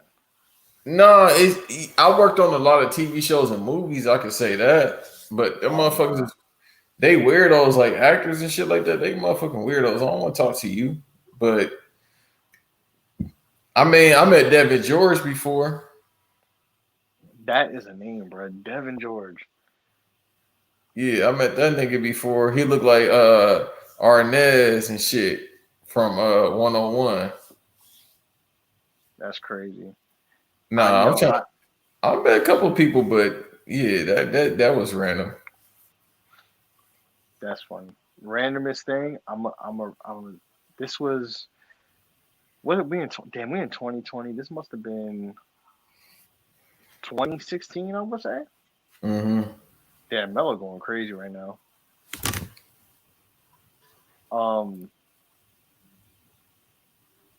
Damn, what? Okay, yo. All right, 2016, because he passed away in 2017. New York Comic Con. You know who I ran into? My boy and I? Prodigy from Mobb Deep. At Comic Con? At New York Comic Con. And nigga, you don't need to say Prodigy from Mobb Deep. I'm a Mobb Deep enthusiast. Yeah. Bro, you see, bro, we never even had a conversation. You know what's crazy? Like, we cool. We never had a conversation about Mobb Deep, bro. Ain't no conversation. Them niggas made the press. We gonna have that conversation, bro. No, we gonna have that conversation, bro, because Prodigy said some shit. Yeah, I mean. Anyways. I mean, like I said, listen, me and Em had a episode where we was talking about stuff like that. I mean, I got the album if you needed his last album. I'll just say that. Oh, I have it too. Okay. Well, me and he there, as the kids say, the vibes. We transmitting the vibes right now. We understand. Pause. Nah, we all right, bro. Come on, we grown man.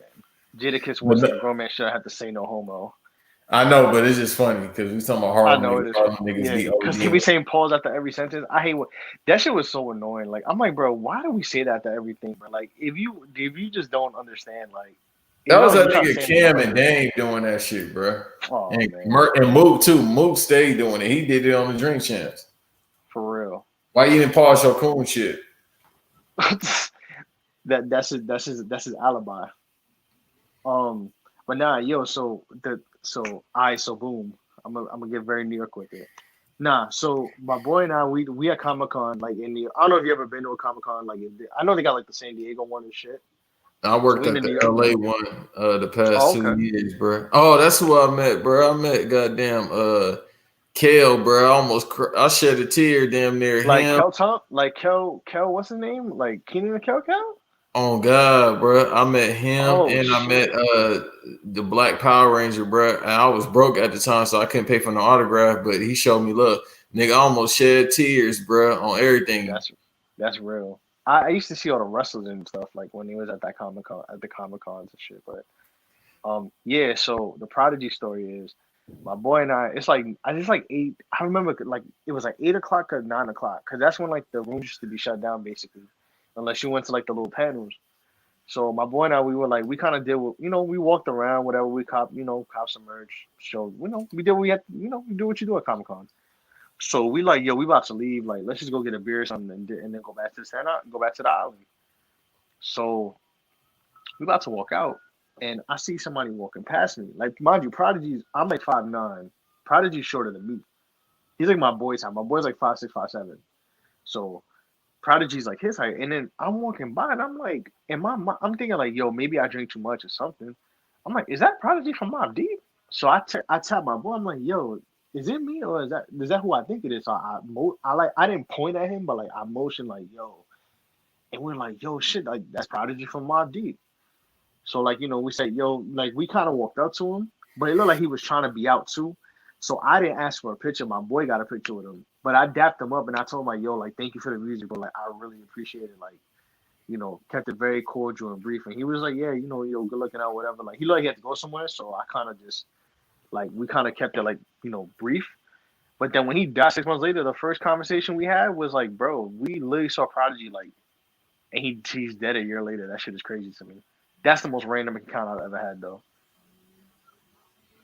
Yeah, I would have to think about it and I'll text you because I've had most of the people I met, it's always like weird. But the Kenan and Kel, the Kel one and Zach from the Power Rangers, I forgot that man's name, man. But I seeing them in person, you at a Comic Con, so you expect them and they on a marquee. I just remember like I was working my shift and I said, fuck that, I'm not missing them because it was like, during shifts.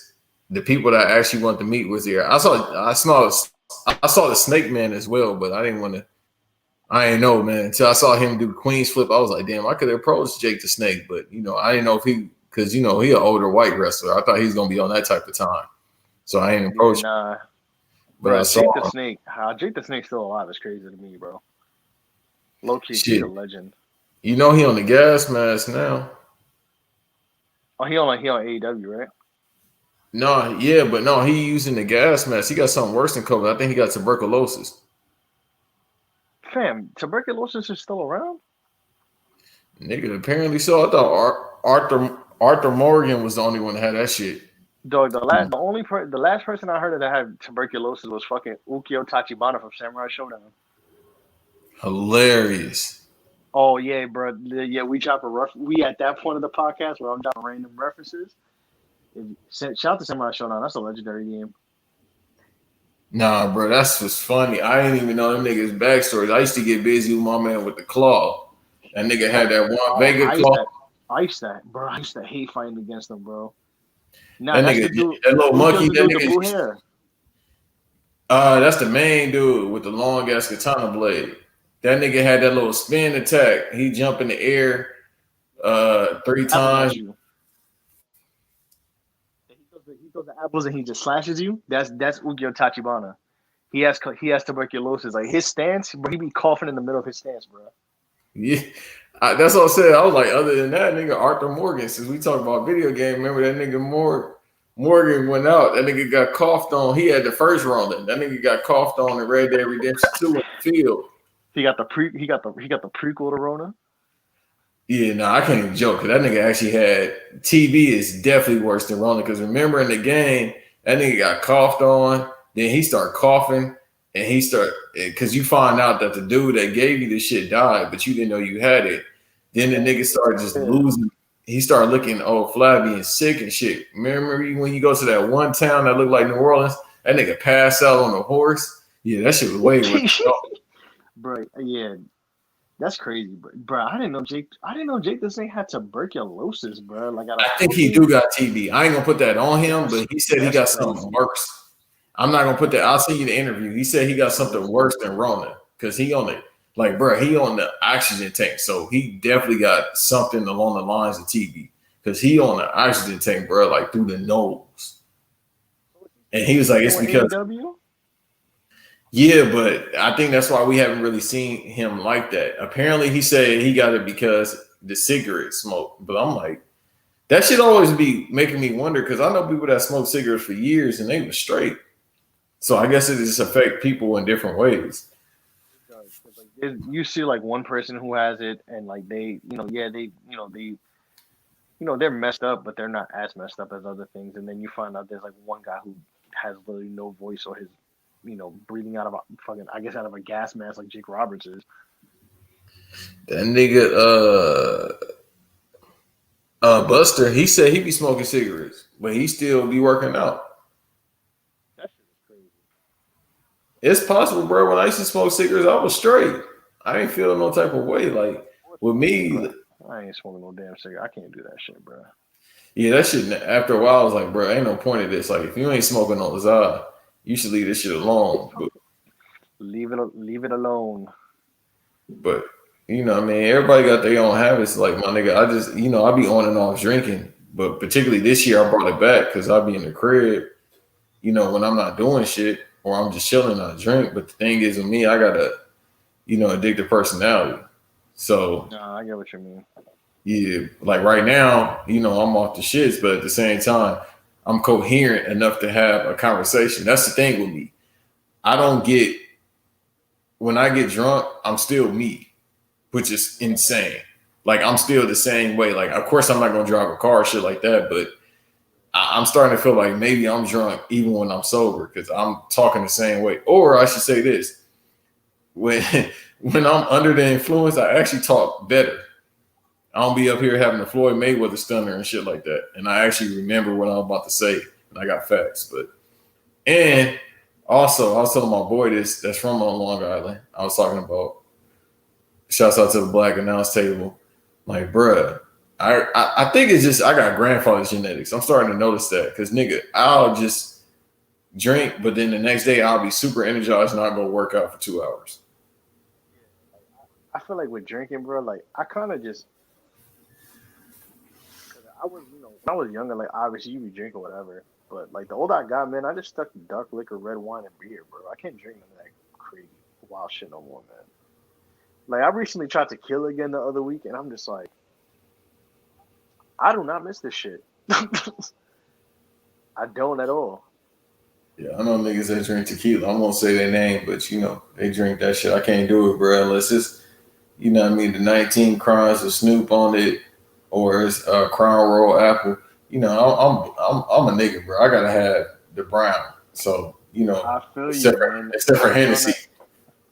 No, bro. Hennessy, I cannot no more, man. I don't. Thank you, bro. Y'all be New York. Some of y'all New York people be overhyping that shit, bro. I literally get reminded, like, I feel like every holiday that why I do not like Hennessy anymore. Because, like, some of my relatives still drink it, and, like, with all due respect to them, I feel you. But I'm like, bro, I don't miss this at all. Like, maybe the privilege once in a while, like, I'll have that, but, like, Henny White tastes like rum to me. Like, I'm not crazy about Henny White, like, all that stuff. Like, I don't know. You know what Hennessy weirdly tastes like? It tastes like cigarette smoke. That part, bro. It just, it don't have no smooth flavor. Like, nigga, you ain't gonna. Nas ain't gonna convince me to drink no goddamn Hennessy. I love Nas, get your bread, but I can't drink no Hennessy no more, man. It's not, nah, nope.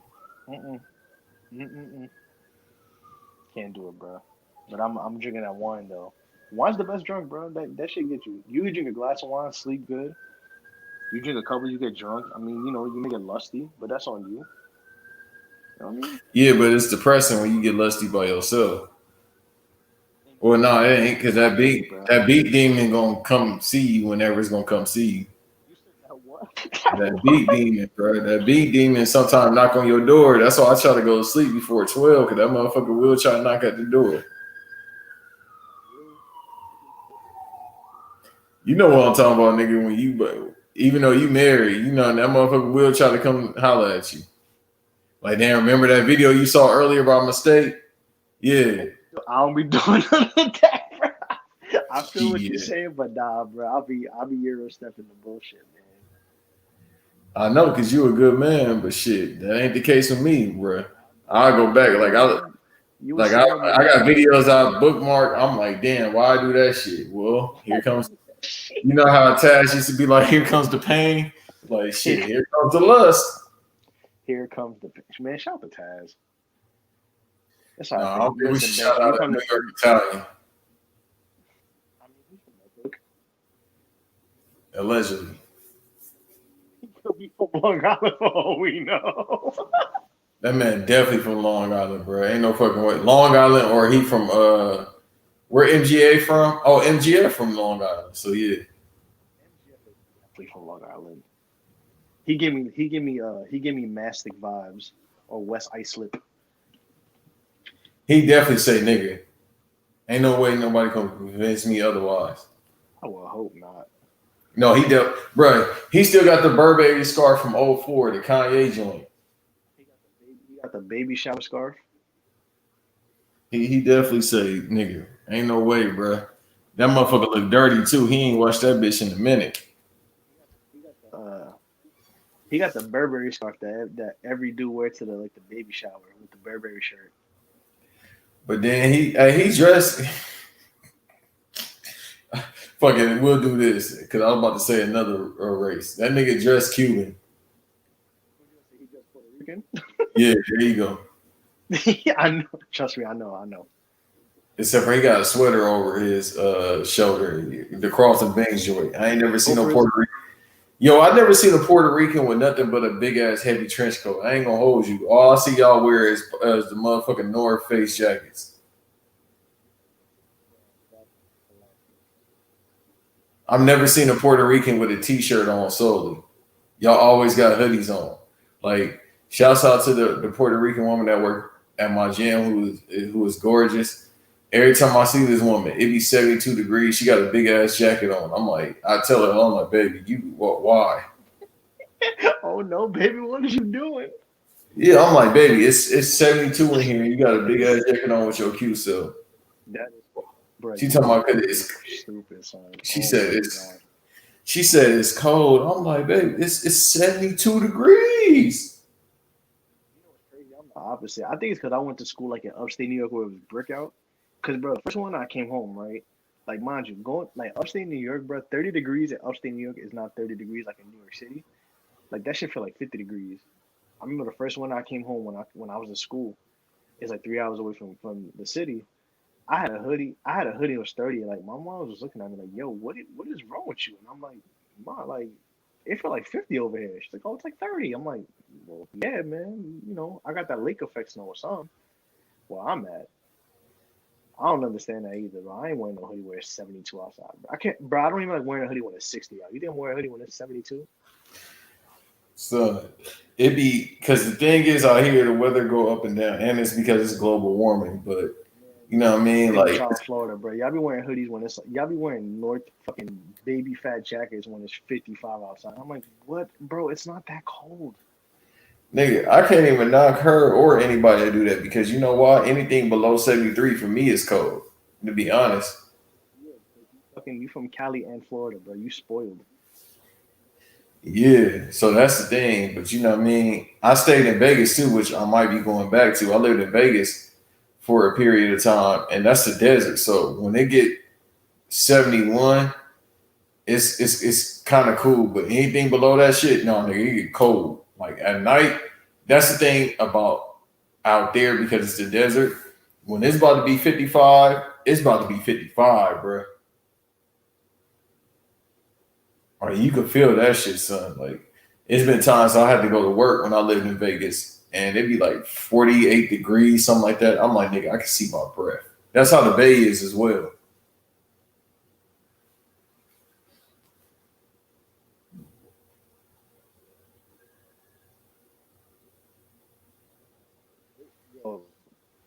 You talking about the desert like Michael Irvin when we put in that cold weather, we was cold. Legend. He might have been talking about that cold. The recipes tweet. Somebody was tweeting that the other day. That shit had me crying. Rest in peace, tweet. Somebody tweeted. You know like the Michael Irvin recipes video. Somebody used that tweet. Recipes. I never. You ever seen that Michael Irvin video when he said like, "Oh, we losing recipes." Oh, I thought you said rest in peace. My fault. Yeah, no, that's Nah, you bro. know You know, what's that was so. funny? That shit has been out forever. I remember seeing that, and Warren Sapp's always makes me laugh more than anybody. But the thing is, it's like in the past month, people been going OD with it, but I like it because it's like, yeah, nigga, like this pandemic got people losing their fucking mind. Man. Like, I don't know, bro. New York cold is just different. Like, and I'm about to move like down south. I'm trying to move out of New York because like this New York ain't New York no more. So I'm just like whatever about it. That's how I feel about LA. That's And why it's I too said expensive, bro. Like I'm just like, bro, like for the money you could buy a crib and like rent an apartment in New York. You could pay for a mortgage in like where I'm moving down to. So nigga, I I'm just already like, knew you gonna take Carolina. I wasn't trying to put your business out there. Everybody from New York, either they going to North Carolina or they go to Atlanta. that's a fact. It's funny because I was listening to Joe Budden podcast and even Rory was like, yeah, like if I'm 50, I may go to Carolina. But that's true though, because like if you ever watch a Charlotte Hornets game and they play the Knicks, bro, that should like Madison Square Garden South and Atlanta too. They more Knicks fans than Hawks and Hornets fans combined. Atlanta straight, bro. Like I was out there when it was too fucking cold, but you know what I mean. Atlanta is straight. Atlanta showed me love. I'm just gonna say that. I ain't gonna put my business out there, but they out there. You a married man, so I can't talk about it, but they out there. That's all I'm gonna say. For you, bro, I guess you got to go back to Atlanta, or you gonna go to Vegas, whatever. I can't do it, bro. I can't go back to Atlanta because oh boy, I was in Walmart wilding, bro. They in Walmart. Fuck the club. Go to Walmart. Anybody that's listening that's single and you go to Atlanta, just go to Walmart, bro. Cool. Fuck the club, go to Walmart. I'm dead That's ass. Like, bro, you don't have to go to Walmart. They in Walmart. You don't have to go to the club. They there, bro. That shit had me shook. I'm like, nigga. I like LA women overrated. I'm gonna keep it a buck with you. As a LA person from LA, motherfuckers, born and raised there. LA women overrated. And maybe it's because women from all over the country for the most part come out there, but it's not like the East Coast. I got a thing for East Coast women. Like I think I've been talking to my, New York people, Jersey people. I've been thinking about putting number one New York women as number one for my preferable choice because all the New York women I see be bad and they show love because they got some out here as well. But they be bad and they show me love. So it's between New York, Houston is 1A, 1B, depending on how I feel, and then you got Atlanta as 2. Because Houston boy. Shh. you gotta start tweeting out that you're looking for like a wholesome queen from New York. Maybe it'll come to you, bro. Man, they be showing me love every time I meet them. So, You find something, Banks, man. It's the I'm sure. pandemic. Women are women looking for something, man. You guys show me where they looking at because I don't be seeing that. I mean, they hiding in their crib, bro. They listening to Governor Cuomo's orders. Well, some of them. I can't speak for all of them. I can't speak for any of them. I know what I'm doing, bro. I can't speak I for saw some of nobody. them at the hookah bars before the real lockdown. You never know, man. You just that's how Banks. You a good dude. You gonna find yourself a wholesome queen, man. She Why it's gonna got to answer. be one queen, bro? Oh, okay, Econ, relax. Yeah, the black man is not supposed to be with just one woman. You want to have that conversation? The Kofi about to come on, bro. What Nas beat do you want me to play in the background for this one? Anyone that isn't trash, and that's most of his beats. I'm gonna play the Braveheart Party beat. No, I'm playing. Hey, hey, Quick Background was a classic, bro. Hey, do you know how bad a song has to be that they're removing from future presence of an album? Listen, if anybody's listening to this, I'm a huge Nas fan. Like I have the It Was Written album font tattooed on me because like I feel that shit and I totally believe that life is written in its weird ways. But um bro, like yeah, do you know how bad a song gotta be that they gotta be like, you know what? We're not putting this in future presses no more. We taking this off. Didn't that shit? Hey, that shit was an NFL Street too. No, Quick to Back Down was on NFL Street. That was an NFL Street, I think, 2 or 3. No, it had to be two because three. Let me look that shit up because three I didn't play. That shit had Chad Johnson on the cover. Hold on. No, it was 2. You're right. It was 2. It was 2. It was 2. You see how life is full circle? Yeah, it was two. The one that had Ricky Williams on the cover. Yeah, shout out to Ricky Williams, bro. The smoke god. That's what I'm saying. Damn, I'm gonna really, like I said before, I'm gonna go through that album, bro. That soundtrack. That soundtrack. We gonna talk, bro. We're gonna talk about that off the pod, off the record, man. We're gonna talk about that. The NFL Street 2 soundtrack. It's on YouTube more than likely. I doubt it's on Tidal. Because I remember at one point, because what was that the Executioners did the soundtrack, and I actually liked the background music they did, so I was looking for that. Somebody had a playlist of it on YouTube. Like not the songs, not the songs that they use from other people, like their actual music that they produced strictly for that game. Like somebody had it on YouTube. You know, I want the actual songs too. Yeah, most definitely. Listen, who gives a fuck where you from as a classic? I don't care what nobody says, bro. Country Black, bro. I'm gonna send you that video, man. Country Black was dancing like for like they show Country Black dancing for like half of that song. Bro. No, nigga, that's the god, bro. You ever heard? Country Black was going crazy in that song, bro. Nigga, if you want to see the great exhibition of Crunchy Black dancing, just look up the song I don't see you over there. Like this nigga, bro, was getting off like, cause you know a lot of niggas from Memphis. I just found out this year too, because like I said, I got a lot of people from Chicago. I just found out apparently it's a lot of folks out in Memphis. So that nigga was GD walking like a motherfucker, bro.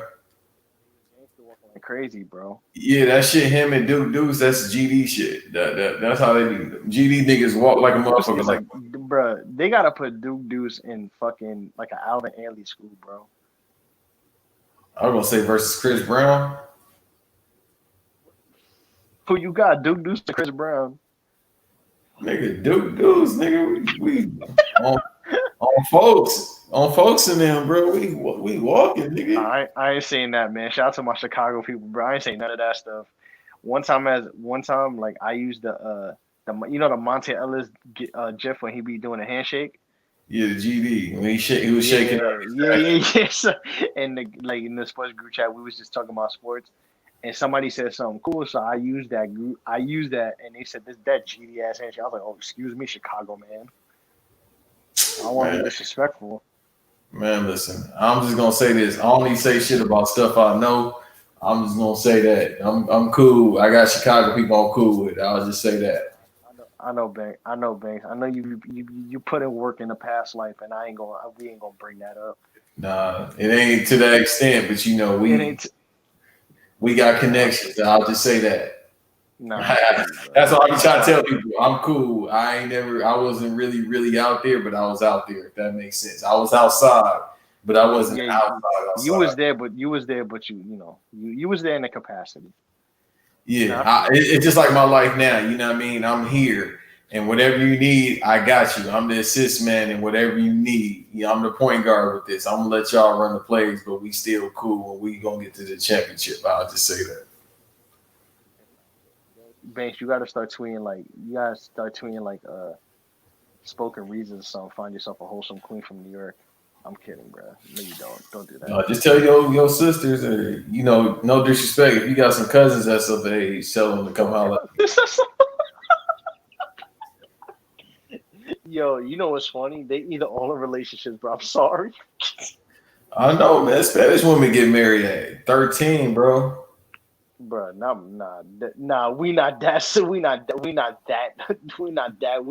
not from that generation. Like, bro, every Spanish woman I used to love in high school got married that next year, bro, and had a kid. I'm like, bitch, you only 16. You ain't gonna wait. That's the crazy part, man. Like, I could not see myself like, I just can't, bro. Bro, as soon as you kiss a Mexican woman, she pregnant, bro. Listen, man. That's just how it is with them, man. They shout to them though, I guess.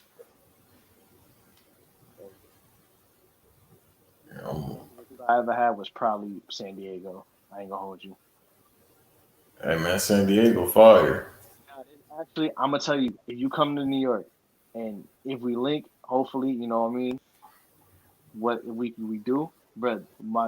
There's this spot like my girl could vouch for it. It's by her crib. It's a hole in the wall. It's called El Mexicano. That Mexican food is crazy good, bro. You can't even sit in that place. It's a hole in the wall. They only do deliveries when you pick it up. They be making the fire, man. Nigga, you about to make me stay out there for a week. I was just going in and out. I was gonna stay there 2 days and leave, but you know. Nah, you could be in and out, bro. Trust me. Hey, Yeah, listen, because man, you already know if y'all are really the city that don't sleep, nigga, I don't plan on sleeping for them 2 days. I'm gonna be out there. if you need to know some spots, let me know. I'll tell you what. Depending on where you're staying at too. 'Cause I know New York. You can walk everywhere, but at the same time, everything is deep. So depending on where you at, I could tell you some spots, bro. I ain't gonna say where I'm gonna be at, but I'll tell you off here. No, of course not, man. We're not snitching. I mean, I ain't worried about it. Somebody want to find out where I stay at. I ain't got no problems in New York that I know of. All right, man. Come on, man. Now you get to your whoop de whoop talk. We don't need that, bro. We hope so. No, I'll put you on that, bro. Like I'll be saying, like I gotta put a disclaimer, like what I mean. I'm cool. I ain't got no problems, but I'm here. I'm by myself everywhere I go. No, for real. Like there's some there's some spots that still open in the midst of the pandemic that if you want to get some good. I mean, they shut indoor dining down. I think they're gonna shut it down as of Monday. But if you're trying to get some shit, like there's some spots. Yo, God is really good, bro. Because if the pandemic wasn't going on and I was out there, I'm putting up 30, bro, every day. Wait, what'd you say, bro? I said if the pandemic wasn't going on and if the spots y'all be talking about, La Marina and all that was open up, bro, I'm putting up 30 points. Easy. I mean, unfortunately, La Marina's closed. That's what I'm saying. If it was open, if the pandemic wasn't going on and I was out there for them 2 days, bro, I'll be going crazy, bro. Somebody getting pregnant consensually. Consensually and respectfully? Yeah, they gonna be like some Dominican women gonna be pregnant, bro. I mean, hey man, whatever works for you, bro. I just want my people to be happy. Hey, listen. That's what makes you happy, bro. Go ahead, bro. As long as you're not hurting yourself. That's what I tell all my friends and everybody I'm cool with, man. As long as it makes you happy and you're not hurting yourself or other people, hey. This whole time we've been recording really been me a marketing strategy, if you don't know, for me to get a Puerto Rican woman. If you ain't noticed. I didn't shout out I stay shouting out Puerto Rican women, but I really went OD this time.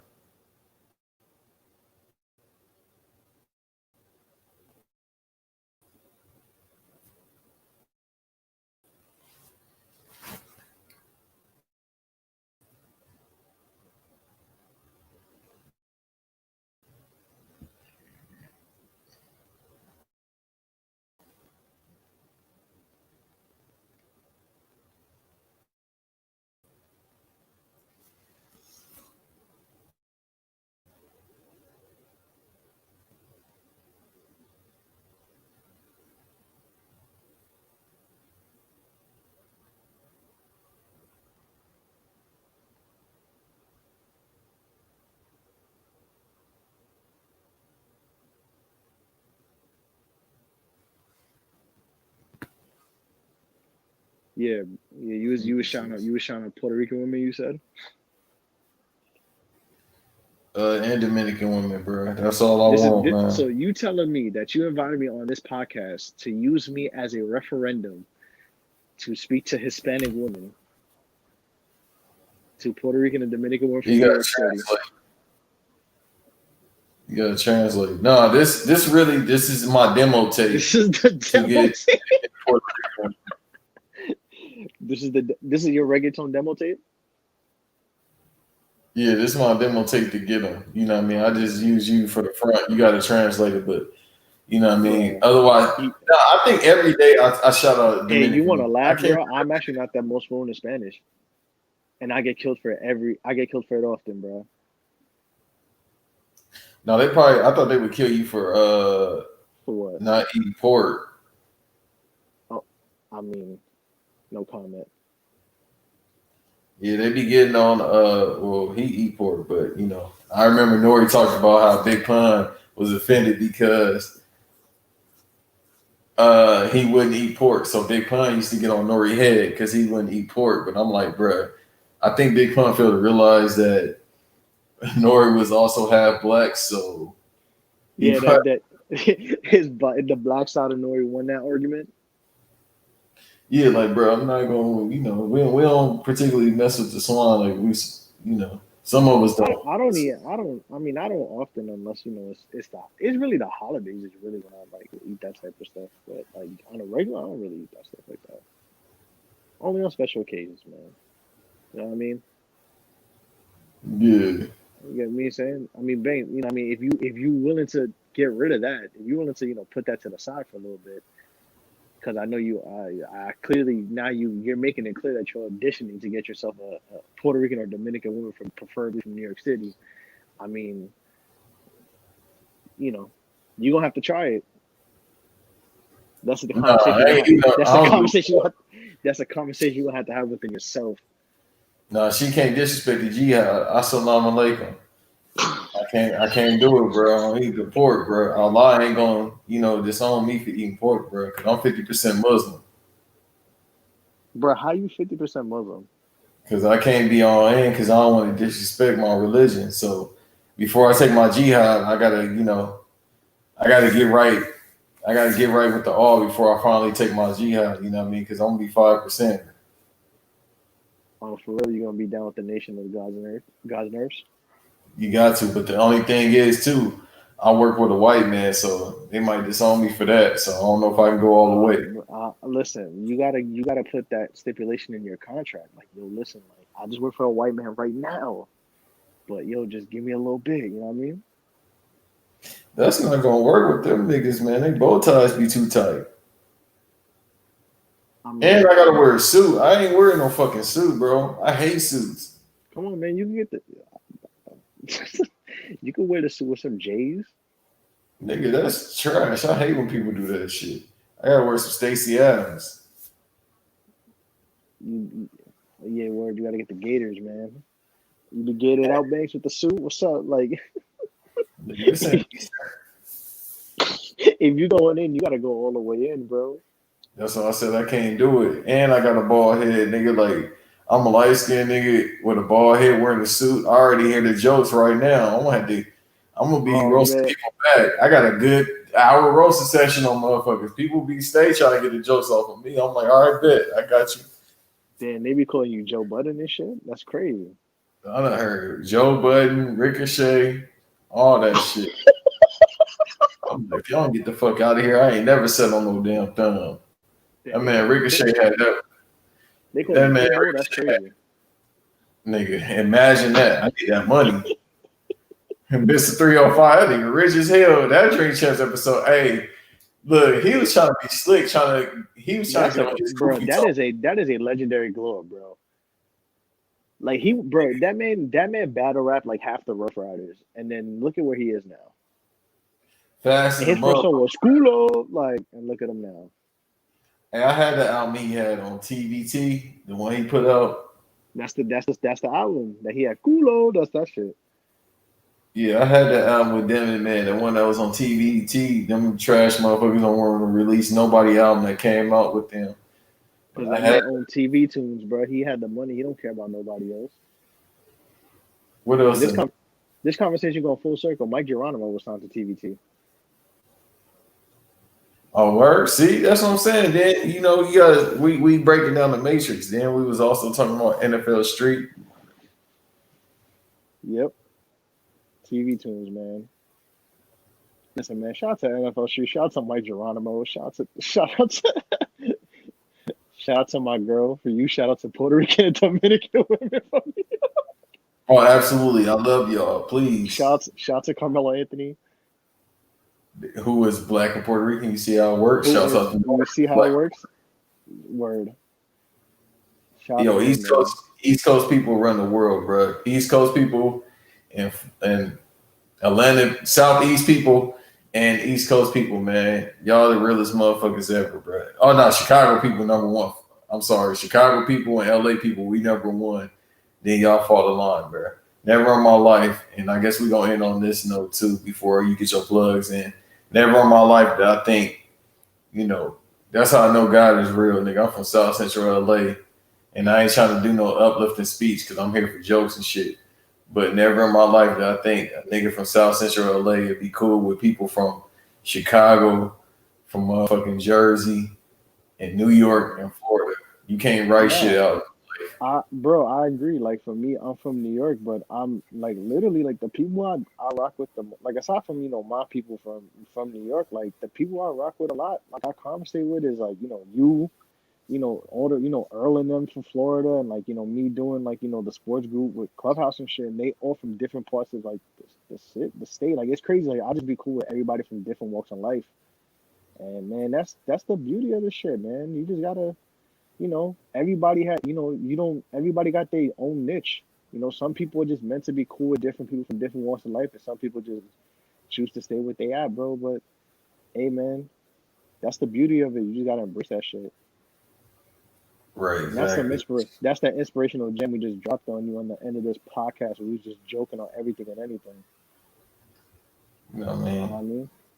That's how you know God real, man. It's the chosen one sort of thing, Not to say I'm better than anybody. You can do it too, my nigga. You got to take a chance. What Mike Tyson said, he said, nothing is impossible if you try it. It's not impossible if you try it. You just got to try it, man. Just, especially from poverty, God give you the keys, man. Sometimes you don't understand what's going on, but you should understand what's going on. But if you understand what's going on, then you understand you should go on. Damn, bro. I would drop a Don DeMarco if I had the button or a flex bomb, but that's some real shit.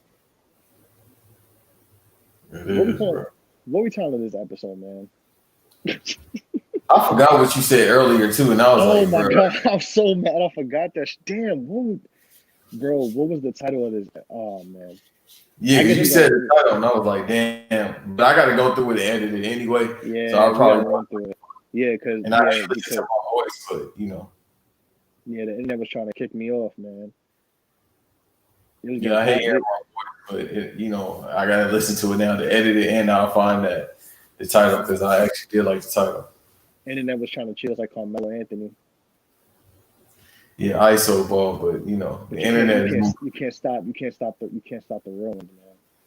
You can't stop Africans. Well, a quarter of an African and a real African from using the internet. Quarter African and real African from using the internet. Nah, for real, man. Shouts. Can't stop me from using Al Gore's internet. Yeah, fuck him too. No, I can't do that. Because Al Gore said, he told y'all motherfuckers, man, global warming was a real thing. Y'all didn't believe it. It ain't even snowing in Chicago right now, bro. How that happen? Hey, man. Like, what did Nas say? Hate me now? People feel what they can't understand. He told y'all motherfuckers, man, it was global warming. It's a hole in the ozone layer.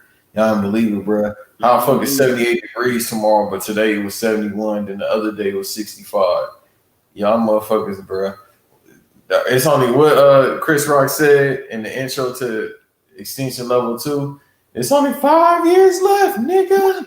It's only 5 years left. It's only 1 day left. Like, bro. That's how you gotta live life, bro. Like, there's only 5 years left. Shit, might be, bro. I feel like this is the end of the world. On December 21st, I'm telling y'all, I'll be out here flying like a motherfucker. That's on my birthday, too. I might get double power like y'all motherfuckers. You gonna wake up and the X-Men thing gonna play. Oh, you talking about the Detroit one or you talking about the original one?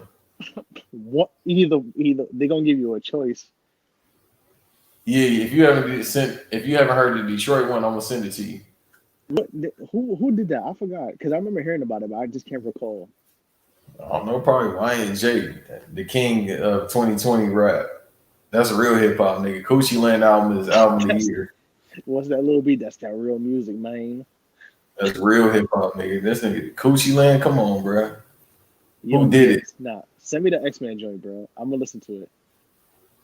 Yeah, but yeah, go ahead, get your plug in, champion. Yo, Banks, thank you for having me on here. I know this has been in the making for a little bit, but you know, we did what we had to do. You know what I'm saying, but yeah, man, just follow me on Twitter at whoisoriginel, WHOISORIGINEL. Same on SoundCloud too. I do blends and stuff. Like I said, my computer crashed, but I still got stuff in the vault that I'm pulling out. So check out my SoundCloud if you got any feedback. Just hit me on my Twitter. And thanks for having me, bro. This was great. I look forward to doing more of these. When I get my own pod, eventually I'm definitely gonna have you on, and we're gonna tell these jokes, bro.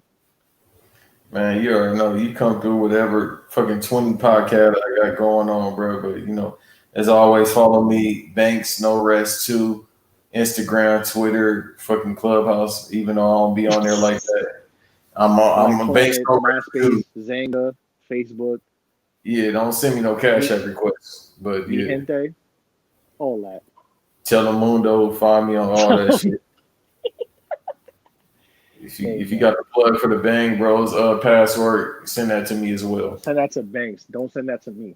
No, don't send that. That man married. Send that shit to me because I ain't paying $30 for that shit. I ain't never that horny. I mean, but, you know, are you asking for? No, I'm playing, bro. No, nigga. If I can get it for $5 to $10 for sure, I'm not. Imagine having that shit on your credit card on your statement. Like, bro, how do you explain that shit? Even though it's me by myself and I manage my own money, I just can't imagine, you know, somebody at Bank of America paying for that. Yeah, that's what I'm saying. I just feel like, man, that my ancestors gonna see me paying for that shit. If I Google it for free is one thing, but paying for it, nah. Dr. Umar would be disappointed in you. He would, but you know, I fell down 9 times this year with the YT women. I got up 10. And you got up 10, man. That's all that matters, man. Yeah, I went to go see a queen when I got up at 10. Hey, man, but follow us, man. This podcast is literally how we tweet. That's it. That's what I tell people. I'm the same on internet and in person. Yeah, man. But thanks once again, bro. Thanks for having me. I appreciate that. I know it's a little long-winded because Nancy Pelosi was trying to take me down on StreamYard, but it's okay. Man, fuck Nancy Pelosi. I want my goddamn $1,200. Bro, for real, man. I'm trying to what's so hard? Do that or extend my goddamn unemployment because I'm tired of looking for jobs. I ain't worked since goddamn February since I got laid off. This unemployment has been straight, but y'all niggas need to go ahead either bless me with that or give me a job that pay $20 an hour. No, I feel you. I feel you, bro. But yeah, on that note, we out. All right, later.